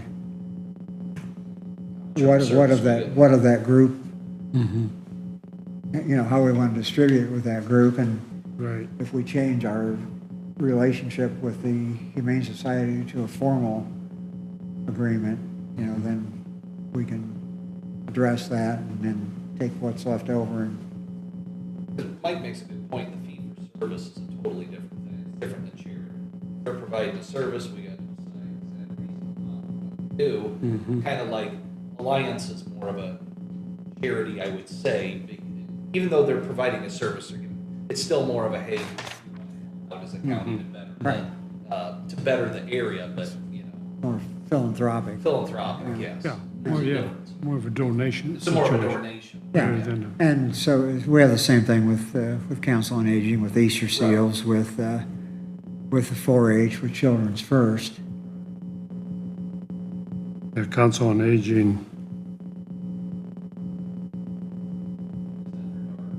Yeah, by the way, I did some research on that. You know, we were talking about the funds, how we need to raise the rates. You believe it or not, lowest we subsidize 90% of that operation between federal and state. Helen County CityLink, which I figured was a cash cow, 93%. Wow. Even with all the rates they charge. So it's a service we're providing to the community, really, that we're subsidizing. And I thought it might be 40% or something. Some of these are as high as 96%. Yeah. So they talk about how it's a great deal and it's inexpensive. It's not, but I understand the service we provide. Yeah. So where do we go with that? Assume we're about the same. All these philanthropic or service if the fee for service makes sense. I have no problem with the 50,000. Or it's the same thing. We basically subsidize the service. The taxpayer is not us. Yeah. So.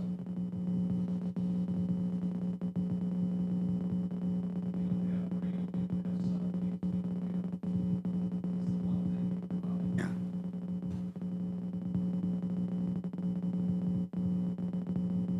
Okay. Do you want to leave Council on Aging at 48, or are you increasing? I'd say, I'd li- like to leave it yeah, myself, but No, I I am open to discussion on redistributing though, maybe I am to too. give Alliance a little bit more and somebody else a little bit I am less. too, yeah, especially on the philanthropic things. Yeah, yeah, Mm-hmm. yeah. Because we're giving Rise 34,000. We're giving Children's First Center 35,000. Mm-hmm. What is Children's First? They are. They have that new building that they want. Yeah, yeah, the old, it is. The one on South Grandstaff? Yeah. There was an engineering firm that bought that initially. Shoes bought it. Yeah. Yeah. I want to say early childhood education, but I think there's a factor in it that has to do with motor Disadvantaged and- skills. Yeah, disadvantaged Okay. and challenged, Yeah, developmentally challenged too, I think. better wording than I was using. Yeah, The way it kind of ties in a little bit, it's not the same thing, that provide jobs, but they're providing to further people with disabilities or disadvantages. yeah, it's a much earlier intervention Yeah, than, okay. than Yeah. Alliance is. Gotcha.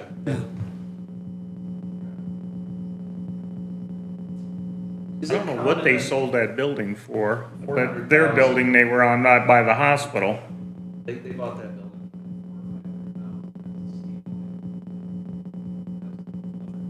Which one? Oh, yeah. It's not as big as you would think, No, because it's they not. had big offices.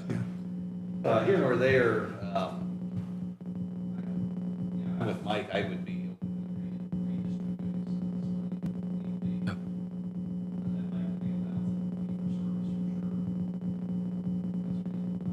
Yep. Do that. And just because we appropriate it here. Yes. Right, Right. yeah. And you're gonna talk to Scranage, right, about that? I'm gonna talk to Bruce, tell me he agreed. Okay, Maumee River Basin. Any questions there?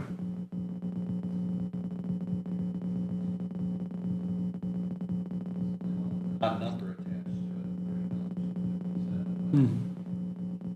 Probably Rod percentage is- of last year. Rod is very precise with his calculations. to it. Is that where it comes from? They've done good things for the county. Yeah. And, Yeah, Rod yeah, really steps up anytime there's a problem. He's come up here Exactly. a number of times to look at things and offer an opinion and so forth.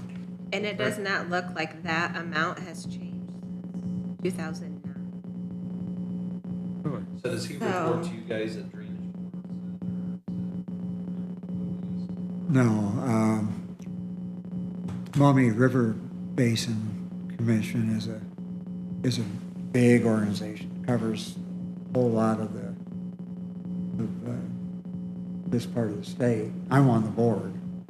For what though? I mean, what did they?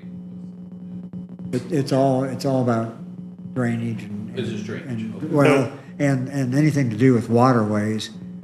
They get involved with anything from Cedar Creek up to, Maumee, St. Joe, they Wabash came, Rivers. yeah, they came up with a ton of money for homes in Holiday Lakes that Yeah. were in a flood area.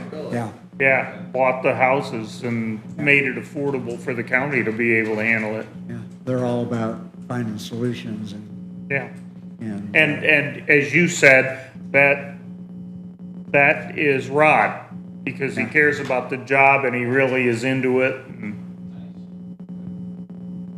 But all the surrounding counties are part of that board too, cities and counties. All right.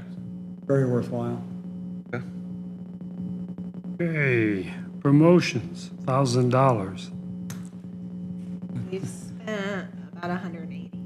Okay, leave it at 1,000. Yeah. Capital outlay, 575,500. That's the money for I think for this property we sold that goes back to the highway department and that is definitely a commitment from the council. Right, So, right. Good. That stays. yeah. Yeah, we better leave it in there. Yeah, don't tear it up. So above that, so between safety supplies and liability insurance, most of that I can estimate. I'm thinking that liability insurance and probably just liability insurance, we might want to increase a little bit in case it comes in higher. Is liability also our insurance on the premises ourselves? Property, Yeah. It is. So Yeah, it's not so only not liability, the it's hu- fire coverage too. yeah. What we call fire coverage or wind coverage. Property coverage as well as Yeah. liability. Okay, I just want to make sure it's not separate. Okay. It's just Oh, always same. been lumped that way. Okay, that's fine. And then everything else and other service fees. I want to look at that one to increase that for sure.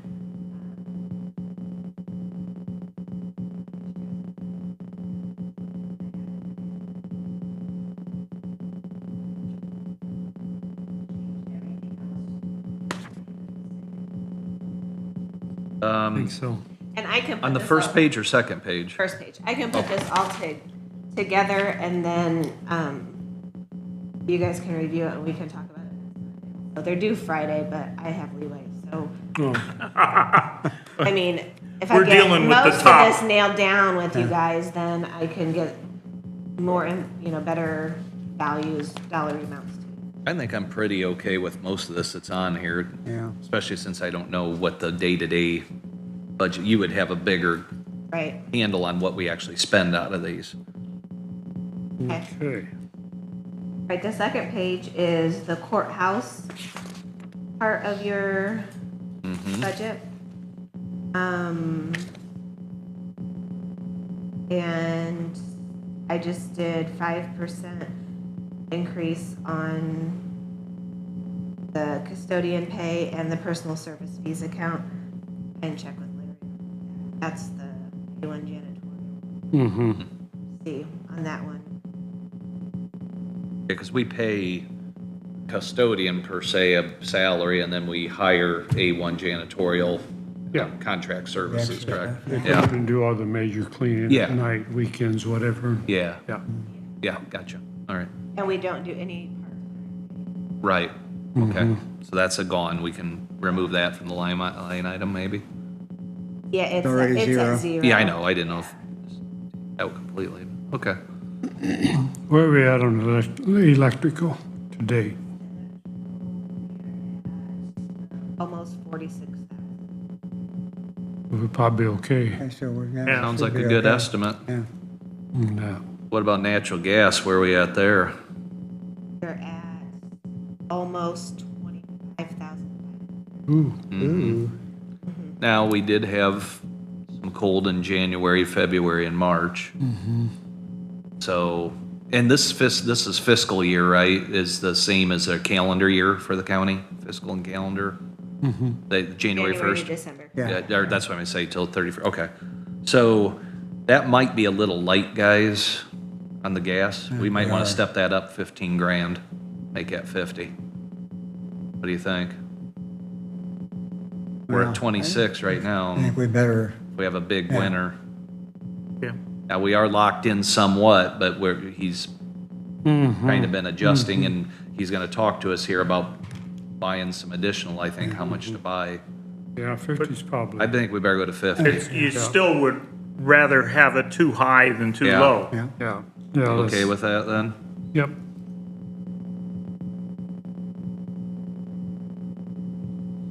Glad we locked in some, though, in the $4 range. Got up in the 9s. Yeah. Yeah, it was good timing. Yeah, we lucked out. Hey, And everything. then I'm watching the very last one, the break room equipment. That was something new that we Right. did in the middle. So far, we're at almost $1,300. So I'm gonna kind of estimate That was to kind of get going and get started up, so there was probably more expense this year than there Right. would be. Right, that. Yeah, well, Next this year is the it'd be first year. replacement. yeah. Yeah. This is for like the microwave and the refrigerator. and the Yeah. faucet. Yeah. Yeah. And we've only had a couple, I mean, we're not really ever gonna truly know, because we Right. don't know when anybody's is gonna go down, but we've only had circuit court and the prosecutor is the only two that have utilized this. Okay. Oh, well, there may be, Couple grand a year might do it then. I would say, Okay. probably easily. Probably put 2,000 down just to start, or whatever you think, but Sounds good. Sounds good to me. Anything else on that page? Nope. what about, let's just back up real quick, real quick. Equipment repair and maintenance and building repair and maintenance, what do you think about that? Building repair and maintenance is only 45,000, does that cover it? We've only spent 18,000. Have we? Because we just build new stuff and tear stuff down, right? Oh, okay. All right. And then equipment, Seems same to thing? be- We got that, the boiler reconditioning yet, right? This year, that would come out of this year's. Which one, The Bill? boiler, reconditioning of the boiler, Boiler. Boiler. Okay. I yeah, thought you said the bar. So what bar do we own? Bar. Okay. Boiler, yeah, okay. boiler. And did we decide that, were we gonna get a brand new one? No, They were able to fix the one and keep the Right. other one as a backup Right. then, or whatever, okay. All right, all right. Okay. Oh, that's right, I do remember that now, okay. to leave out 45? Yeah, you think that's good, yeah.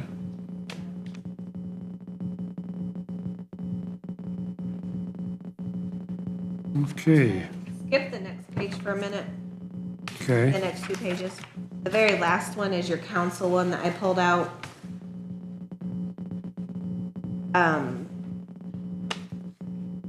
Oh, council only? Mm-hmm, Yeah, because they're gonna have their own location, so we can kind of keep you guys separate a little bit. mm-hmm.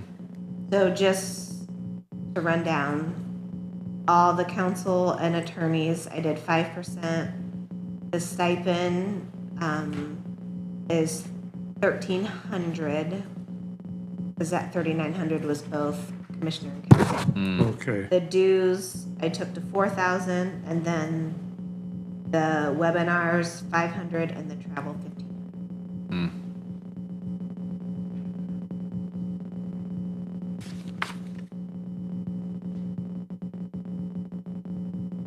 oops. Type it on Commissioner? Stipend? That's not- That wouldn't be right then, would it? 2,600. Okay.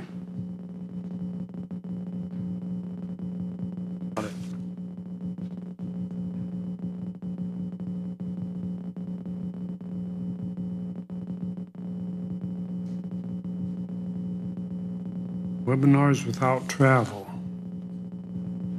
Back on the first page.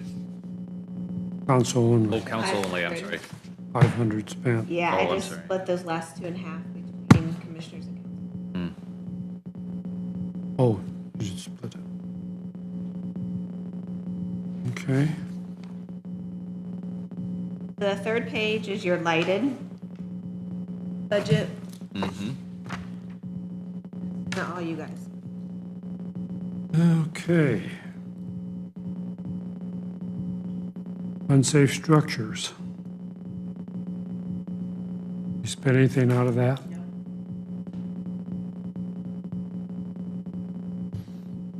What do you think? Probably cut it down. Free up some budget money for something else if we're not using it. I mean, take it down to 10 grand.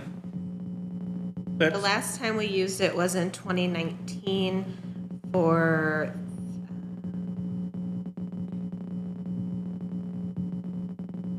about $2,700. Less.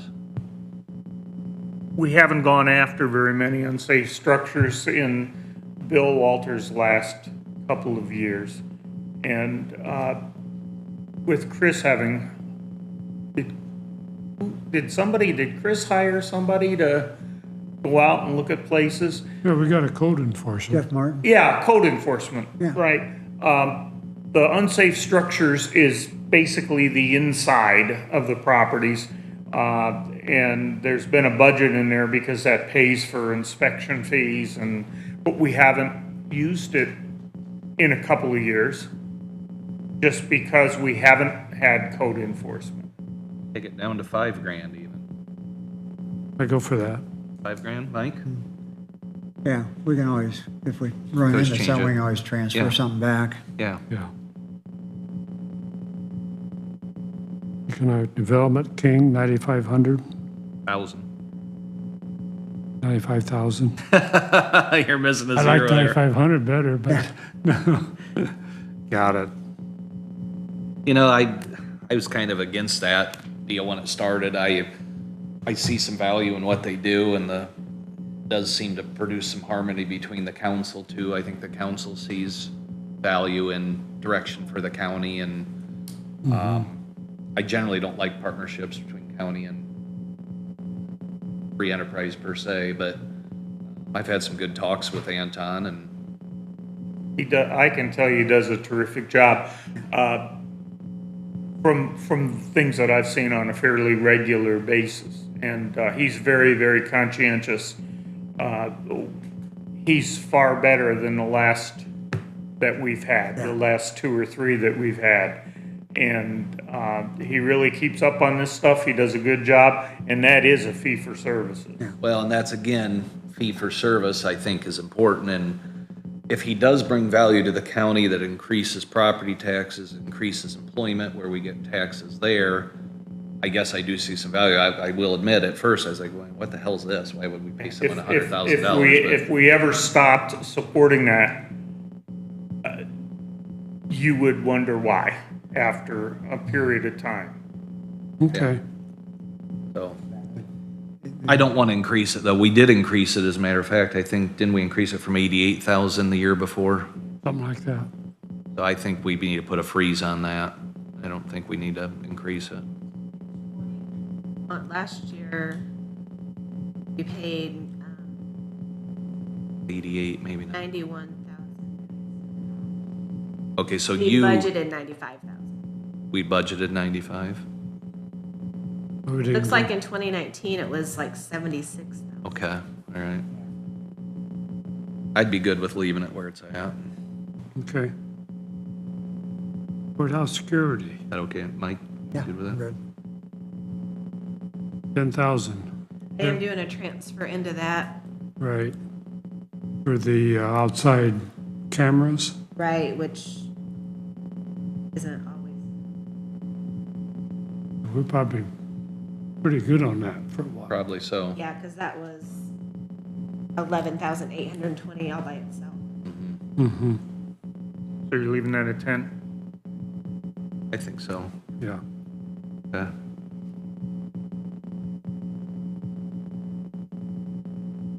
Okay, number 24, administrative funds, 195. That's kind of our catch-all, isn't it? I was gonna say, you probably should do that one last. Okay, All right. Put whatever's left over in there. 24, administrative leases, 5,000. Is that good? Economic development, 50,000.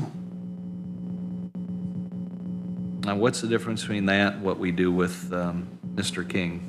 If we want to incentivize somebody to come here, if, Gotcha. How do I apply for that?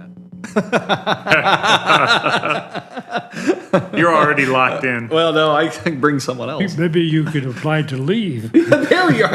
I might get $100,000 I out of you want to to do set up that. shop in Ohio. Can I have- Is that, Is that something we need to leave in? Or I do don't we- know. I mean, what, did we spend anything over the last few years on that?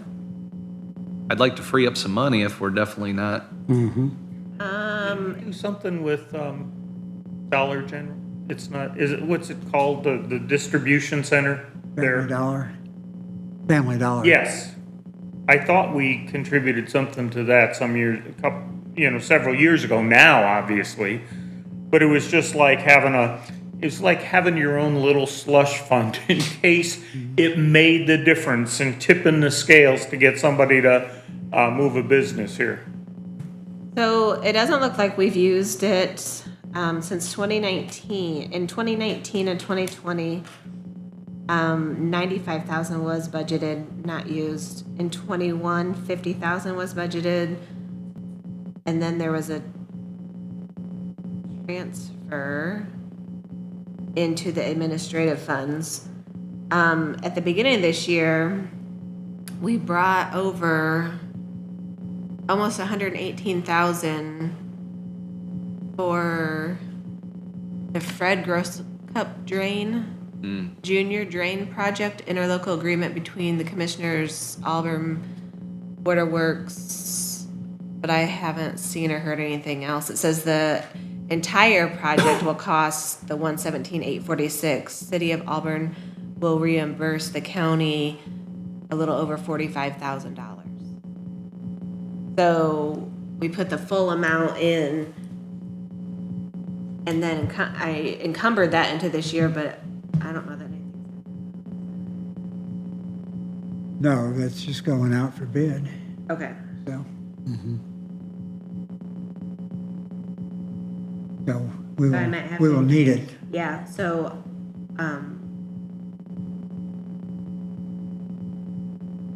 either we'll have to remember to keep it covered, or we put it in. What's the easiest? Your end. Put it in. 50. Okay, let's just do that then. Yeah. So do you want to put the entire project plus the 50, or just the project? Probably just the project, in my opinion. So let's just, to make it even, let's just do 118. Okay. And we'll be getting back 45,351. Okay. 118, Right. And that number includes, 31. That that's for includes the- projects. That includes the drainage project for the Gross Cup Yeah. drain. The only other thing that you guys have paid for in that, in 2018, it looks like for something with Indiana Office of Technology for ortho imagery. And I know that that's coming up due again. Chris, not sure why. Well, yeah, there's a couple of things. The LiDAR imaging is coming around again, and then the aerials is 165,000, I think, coming up. And Chris had asked about ARPA money for that. That kind of stuff's got to get into his budget somehow or another because it's reoccurring. The aerial photography can be split into three payments of 55,000 a piece, but you know, we don't have pots to pull that out of every 3 years. So I told Chris, you know, we're not, you know, the ARPA thing is fluid at this point, but he's still got to get that stuff into his budget. The LiDAR kind of spills over into GIS and Right. the surveyor and everything else. So I don't know how we. And he has requested that. Okay, good. So he's got both of those in there, in the 165 and the. He had 220,000. Okay, yeah, he got both of them in.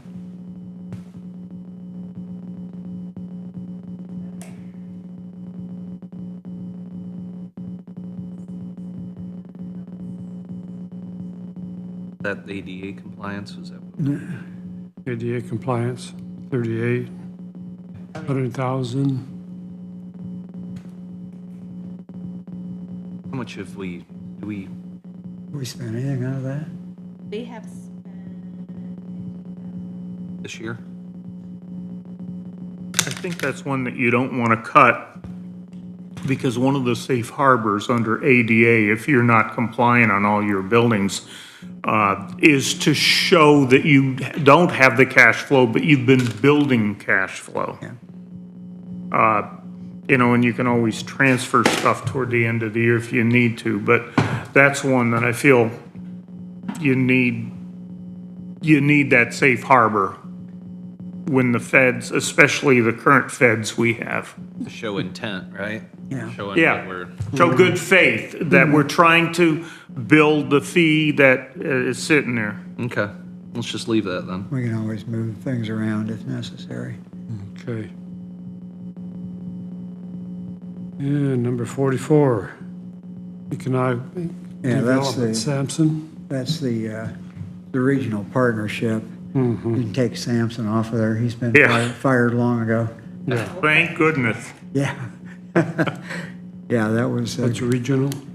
yeah, that's the, He just, I don't know how Northeast many. Indiana Regional Partnership. He had, he was talking about how much business he was gonna bring back from European countries and from Japan, all the trips he took. yeah. It's the 11 big- counties or whatever Yeah. that, Yeah, okay. yeah. so it looks like the last 3 years, it's been, $7,872.90. Total. Yeah. If you wanted, I'd leave the 10 in, just, yeah, I don't know what they'll do. yeah. Parks and have Recreation, $1,000. We do the landing, take care of the landing out at Got Coleman Landing. Common yeah. Landing is, Okay. why it's the only reason that's in there. But, what's his name? Rudolph's not doing that anymore. Who, wasn't it Soil and Water that's taking care of Yes. that? Yeah. I Yes, say, we haven't used it at all this year. Yeah, soil and water is on top of that. I don't know that we would need that. Take it item. out, I'd remove it. Yeah. take it out. And it's only $1,000, but it's $1,000, so Grand. zero it. I can fill my gas tanks how many times with that? Mm-hmm. Just Twice. figure out how to get it transferred to my bank account. There's something about jail that's not Oh, good. wow. Something I don't know. Hey, that's a piece of cake. Okay, gasoline remediation. We about done with that thing? We get a few little, There was a claim that just came in yeah. the end of last week, and so Where we at total on that so far? I have not tracked it. Susan would know better. For the entire thing or for this year? This is your, Just under 2,200. That for the highway department spill? yeah, Yeah. Tanks leaking. leaky gas. We gotta be about done with that. We've got Yeah, reports it's saying it's down to clean. just a We few should be hundred pretty each close. time. So can we cut that back to $5,000? That I should, think so. Yeah. let's cut it back to 5. Well, we we're halfway can. through the year. Yeah, 2,200, so 5 ought to be safe. yeah. You didn't have anything in number 50 for this year. Well, and Not much more studying to do on that. correct me if I'm wrong, but it's like the elevator for the repairs that was affected through the sheriff's budget. So we have plans for a jail. I'm not sure we need anything if he handles that from his budget. Right. does he? Well, and I think some of that probably went down into 62. Oh, okay. Hmm, I see what you're saying. Can we Okay. eliminate that one, the jail study, or not eliminate, just leave it at 0? Yeah. It won't show up next. Okay, that's fine. Fine with me, guys, if it's okay with you. Yeah. Okay. code compliance. Does that go into Chris's budget at some point, or did it, or will it? I was gonna say, it's never been spent. Last time you spent it was never. Actually, time we it's spent never it was been, never. it's just been Didn't we put that appropriated. in there just as seed money in case he didn't Think have so. enough payroll for the? Yeah. Yeah, I Yeah, think so so. I think that can come out. Yeah. That goes into Chris, and he's Yeah. got that. EMS agreement, that's constant. Yeah. Yeah, That's looking like a better deal all the time, 5-year lock-in. yeah, Big yeah, you're time. right. I'd Big like to time. drive them 10-mile-a-gallon Albanses 10, around. yeah. A good day. Mess vehicles. Okay, voting centers, 0. Stay 0. Yep. Covered bridge rehab, 150,000. We had that in there for the roof. Yeah, we got a roof. And We haven't, There's been nothing spent so far. no. You know, a roof on that place, but a roof could be 150,000 before it's said and done on that. Because it's not like a house where you can just shovel them right over the side into the ground and pick up the scraps. They have to, Well, I'm wondering, they've not said anything about it, the group hasn't. No. About that replacement, doesn't seem to be a big problem yet. Would it be an idea to zero that out for this coming year and then put it back in the year after? or severely cut it. Yeah, or severely We could cut cut it back to like with the intention 25,000 or something. Of and- doing it in 2024 instead of 20. Should we throw 25,000 in though, just in case there's a repair that needs made Yeah, I or would say. Mm-hmm. something? I don't think we should zero it just in case there's a need. It'll also help you remember for next year Yeah. Right, that you may need to increase How it. about 25 25 is a grand? good number. 25 work, Bill? Yeah. that works. All right. We haven't even had to get quarters out or poker or anything yet for this. We're doing pretty good. And 25. then I think, next year, seriously look at that, replacing that roof in 2024 budget. Yeah, and hopefully things will get a little more back to normal then. Yeah. But Yeah. like I said, I don't know how you would do that roof easily. That'd be some work to, Oh, yeah, there was a proposal on it. oh, was there? Okay. Oh, yeah. We had an estimate. Yeah. Yeah, And I would forget like what to it know was. more, I know we're just doing budgets now, but I'd like to know more if a metal roof that looks like shingles would be acceptable, especially with the grant that we took from the feds on that. Yeah. Yeah. I can do a picture of a house I did on Cabriolet. You can't tell the difference from the road between my metal. Because I went looking You for thought I it put that once. on, yeah. I was gonna put it on, yeah, and Yeah, I encountered more resistance than you did.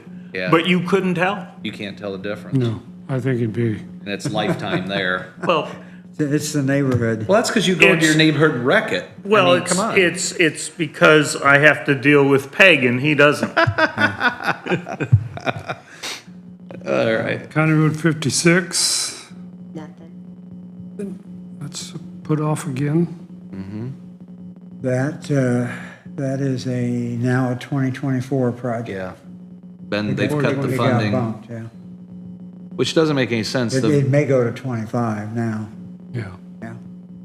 It's interesting, they're handing back checks to people because they have too much money, but I'm sorry, we don't have any money for your road. And I get, they budget, and they ran out of money for that item, but, so, we're good there for now.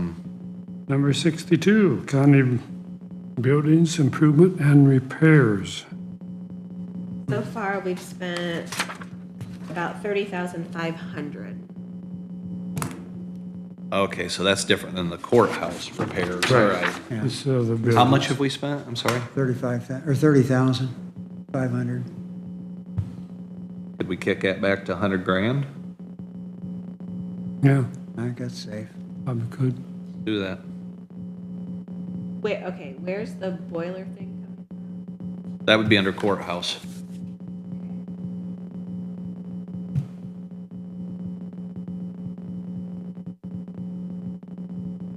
Highway Department operations. Of course, we took that to zero and then put it back up to 900,000. Right. Yeah, that's still got to come out of the ARPA money for the 22 budget. No, we put that back, that's right. Yeah, we put That's why that, it's Yeah, zero. that's right. Way on Yeah. paper, but it's back. It's actually, Right. yeah. So we're still going to need to, Do we want to go to 900 or we want to up that? I'm for upping it. That's our whip. expenses are going nothing but up. And we gotta run the highway department. I'd just say we take it to $1 million. At least. I'm thinking $1.25 million. What, have we consulted Ben at all on that? I mean, He'll take anything we can give him. okay, well, Yeah. and I know he would. I Yeah. just, Any increase, put it Yeah. that way. Yeah. I'm not against that. Yeah. The costs are just astronomical, what it costs to repair these roads. I have no problem increasing it. Right, and with the new fiscal plan, I haven't looked at it detailed, but is highway funds are gonna end up being, Yeah, yeah. okay, so what'd you guys decide? Go for $1.25 million? 1.25. I'm good. So I'm saying go for it. Let's go. If we don't get it, we may not get it, but Let's go. Mm-hmm. yes. Okay, 65, new jail cum fund, 600,000. We've spent almost 200,000. That was for With the- Elevitus That was and, for the drawings for Elevatus, yeah. yeah. So that's basically kind of backburnered For a while. for a while. What if, can we actually do a cum account?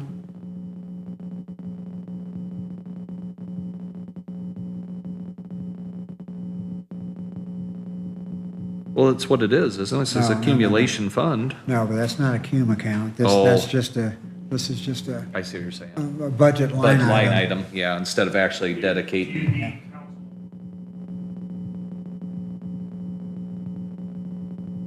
I assume so.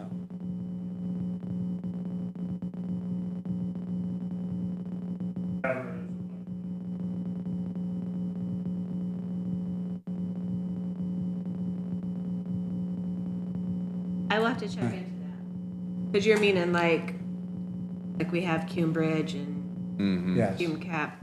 Yeah. I will, If we'd have done a cum fund, cum jail fund 15 years ago, the jail would be paid for. We write a check. Yeah. The difference is So- now, that's a good I will- point, but the difference is now is we got a lot of stuff really need to do. Would it be better, like you said, if this is a back burner item, do a bot on that in the future? You know what I'm saying? That's true too. I'm wondering if a bot might be, if we shift gears a little and say, you know what? Let's zero this sucker out and let's really look hard at a bot in the future, because saving cash right now to build something, I'm wondering if it's counterproductive because the cash devalues faster than it, Well, you know what I'm saying?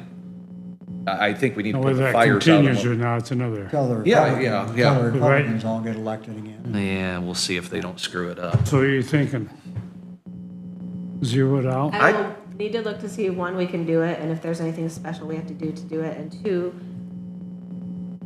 I don't know that you can move money to it. No, We'd have- I don't think we I can. don't think so. No. So if No, there's I was just anything, thinking about how do Right. we start accumulating? yeah. Right. If there's anything that, like with Elevatus, if there's anything that way, you might want to have some.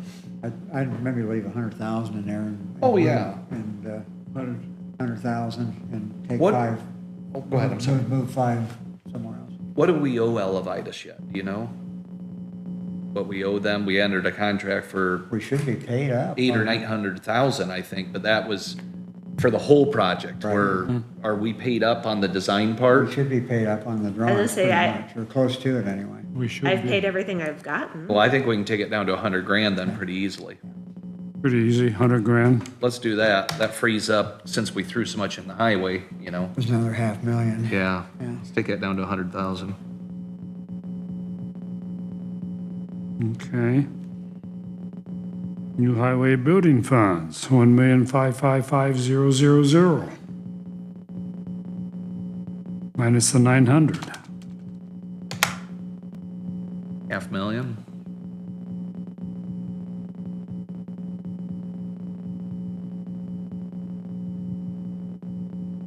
Again, we're looking at going to council now and saying, fund this. You know, we're past the stage of accumulation on it, where we're at the point of financing now. Yeah. So I'd say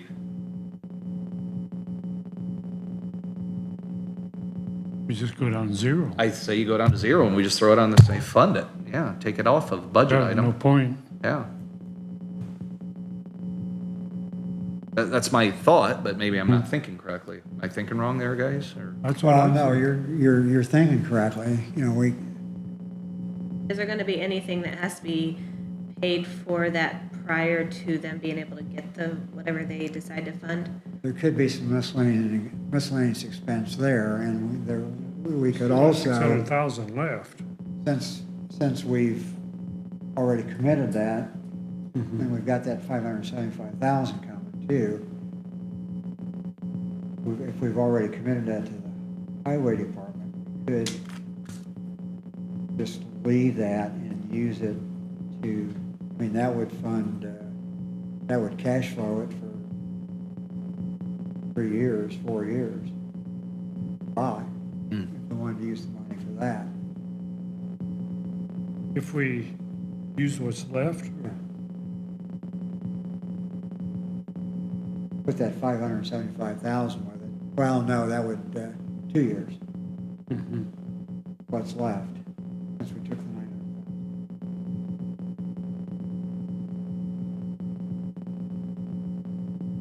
ain't that? got the bot running in my head again on how, again, I'm trying to put a distinction between what we do in council, but I know what Mike's saying. If we're botting it, we gotta have a cash flow situation. You gotta pay the lease payment. You gotta pay the lease payment, so. One other thing is, in your general fund, there was the 575, whatever, 500. Yeah. But I don't know that I have ever gotten any money for that railroad bridge, which was 50,000. So I don't know if council will just throw it in there, or, because they agreed for the selling of those We're talking the properties. capital outlay, the 44,210. We're talking about 575. Yes. Okay.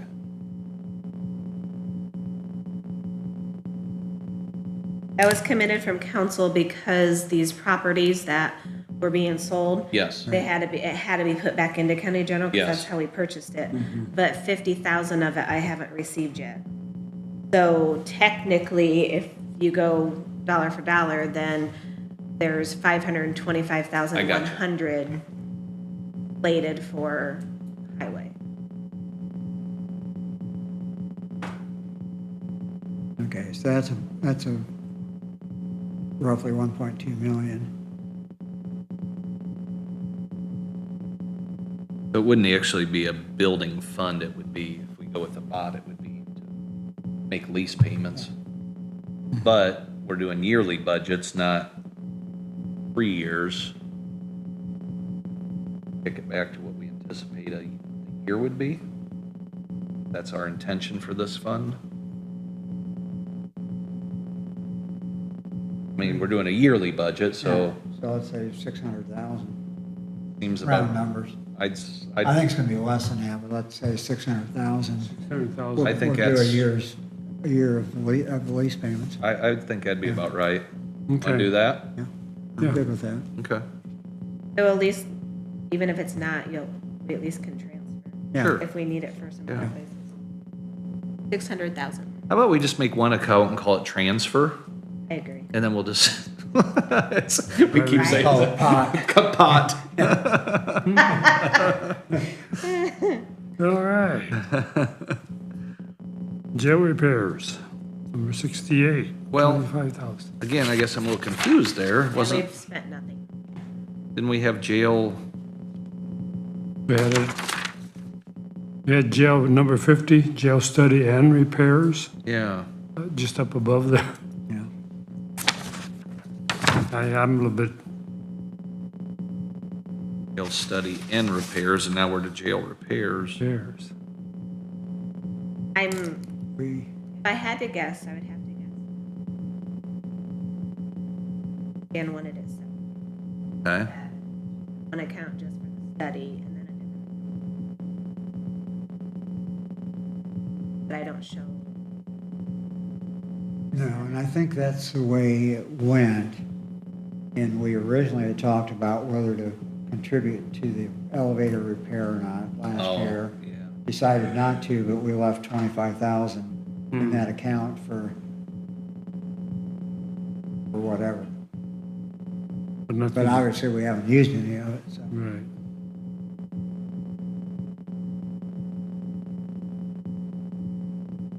Zeroed out? I don't have a problem with that, Yeah. considering the jail has its own budget anyway.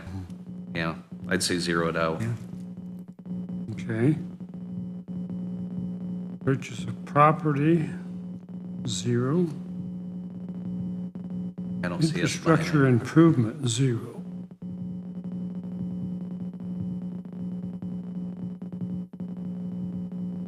I don't think that's necessary to have, because our infrastructure improvements are gonna be project-based usually.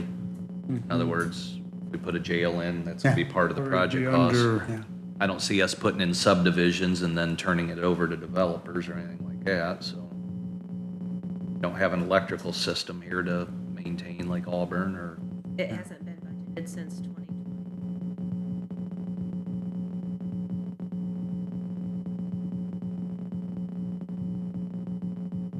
yeah, Purchase some property.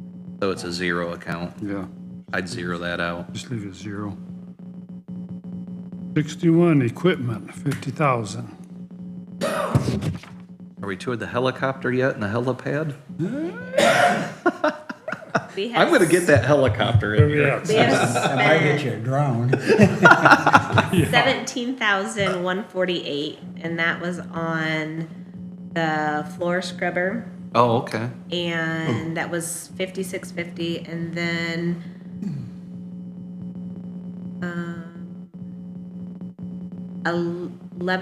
11,498 was a new furnace, installed a new furnace and new case AC coil and condensing unit. I thought that was on the annex building. Didn't we authorize new heating and cooling They at the might have annex? put the notes in wrong. Because the courthouse, these are package units out there. I guarantee you, you're not, unless it was just a repair of one of those units, but those are, Installed, disposed, new old furnace and AC unit at courthouse. nah, that was at the annex building. That had to be the annex building. Because that was this year. I think these are all package units out here. There's no freestanding unit, or split systems in this building, I don't think. And these are new. Yeah, and those are fairly new trains out there, We did that 4 or 5 years maybe. years ago. Yeah. New chiller and new units out here. That had to be for the annex building, because we authorized that for the annex building, for them to get that done, and we had quotes, Larry, we had quotes. and Yeah, it has to be annexed. I think we're plenty at They just didn't 50. get the, So what if we leave that at 50 leave that at 50? and then move any balances forward yearly toward the generator, which we should do at some point? Yeah, I don't have a problem with that. Okay, I have that in,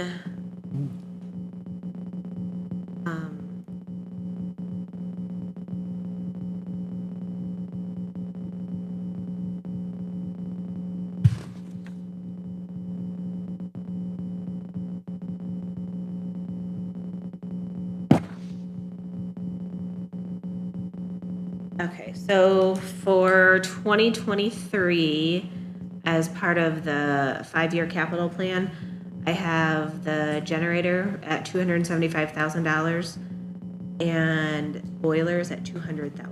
Hmm. And I'm guessing that Larry probably gave me those numbers. Yeah, that's right. I know that's Larry's number on the generator. But we're not planning on replacing the boilers now that we've got everything repaired. If we can get it fixed. Yeah. yeah. And maybe that was, maybe Rick or somebody told me just make sure I have it in there just in case, since Yeah, you guys hadn't decided yet. yeah, So if we, Okay. I mean, if we don't need that, we can take it out. right.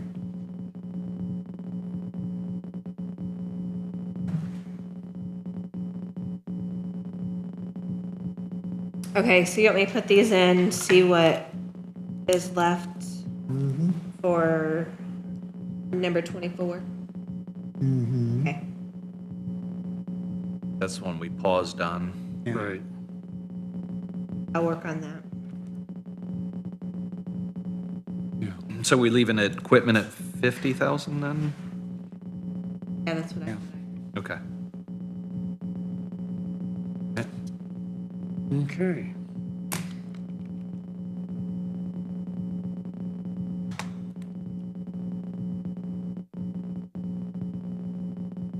And the next page, the last one, we just have a few under cum cap for courthouse.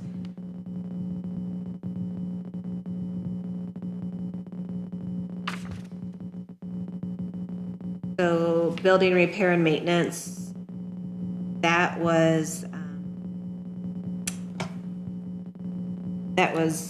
auditor's office, IT recorder's office repairs that were budgeted. The copy machines, that has to stay.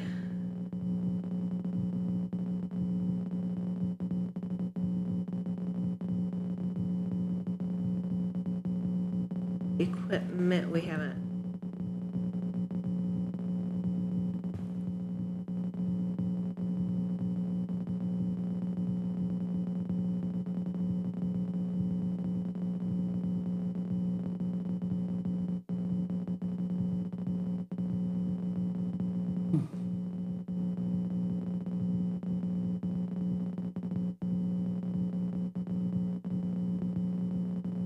So let me see, I will see what departments send in on their requests. Because I think, like auditor, recorder, I think they all sent in separate ones and Jan combined it into one. So that it was, because it's the courthouse building and repair, not our individual departments. So I will see what comes in. Okay.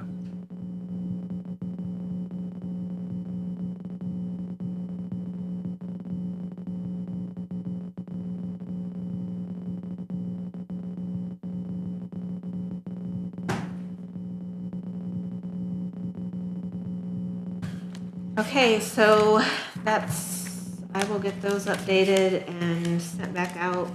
The only other thing to keep in mind is the cumulative, the lighted cum cap, or capital improvement plan needs to be updated. And it just has, like, you just say what your plans are for like the last, for 2 years. One of them, last time, repairs and improvements. Repairs, one fund is being set aside for projects including but not limited to structural repairs to the covered bridge and additional courthouse security measures. Then there was an ADA compliance, there was roads and highways, operational and special projects. That time, it happened to be special projects like voting centers and the EMS agreement. And then the administrative fund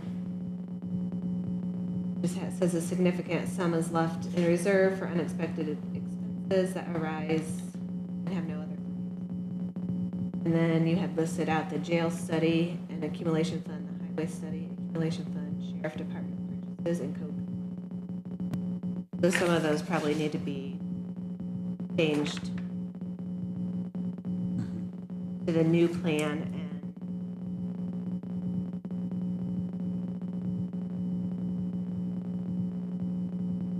We need to add, I can send this back out. that's 2 years. Yep, and it ends at the end of this year. We need to add the covered bridge roof, right?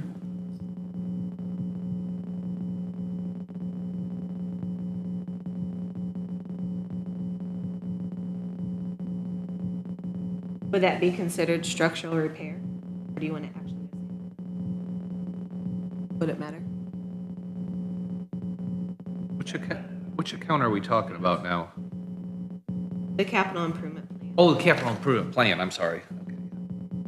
Thought you reverted back to it. So that's just something, I'll bring it back up. I just want, since we're doing the budget with your mind thinking of what you're gonna do, then I thought it might be easier to update this at the same time. So we'll bring it back up. Last question, is there anything I need to do on this ARP proposal for the council? Perfect.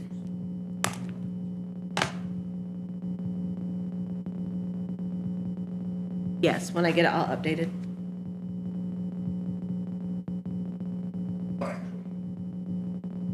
Yeah, I'll send it out when I get it all. All right. Okay. Is that it? I have. Anybody? Anything? Good. Traffic. Yeah. Yeah. Yeah. Well, hey, I appreciate you guys working You got some spare time? through the lunch. Absolutely. Yeah. We Well, are thanks. adjourned. I'll Yes. take you all out for lunch next Monday.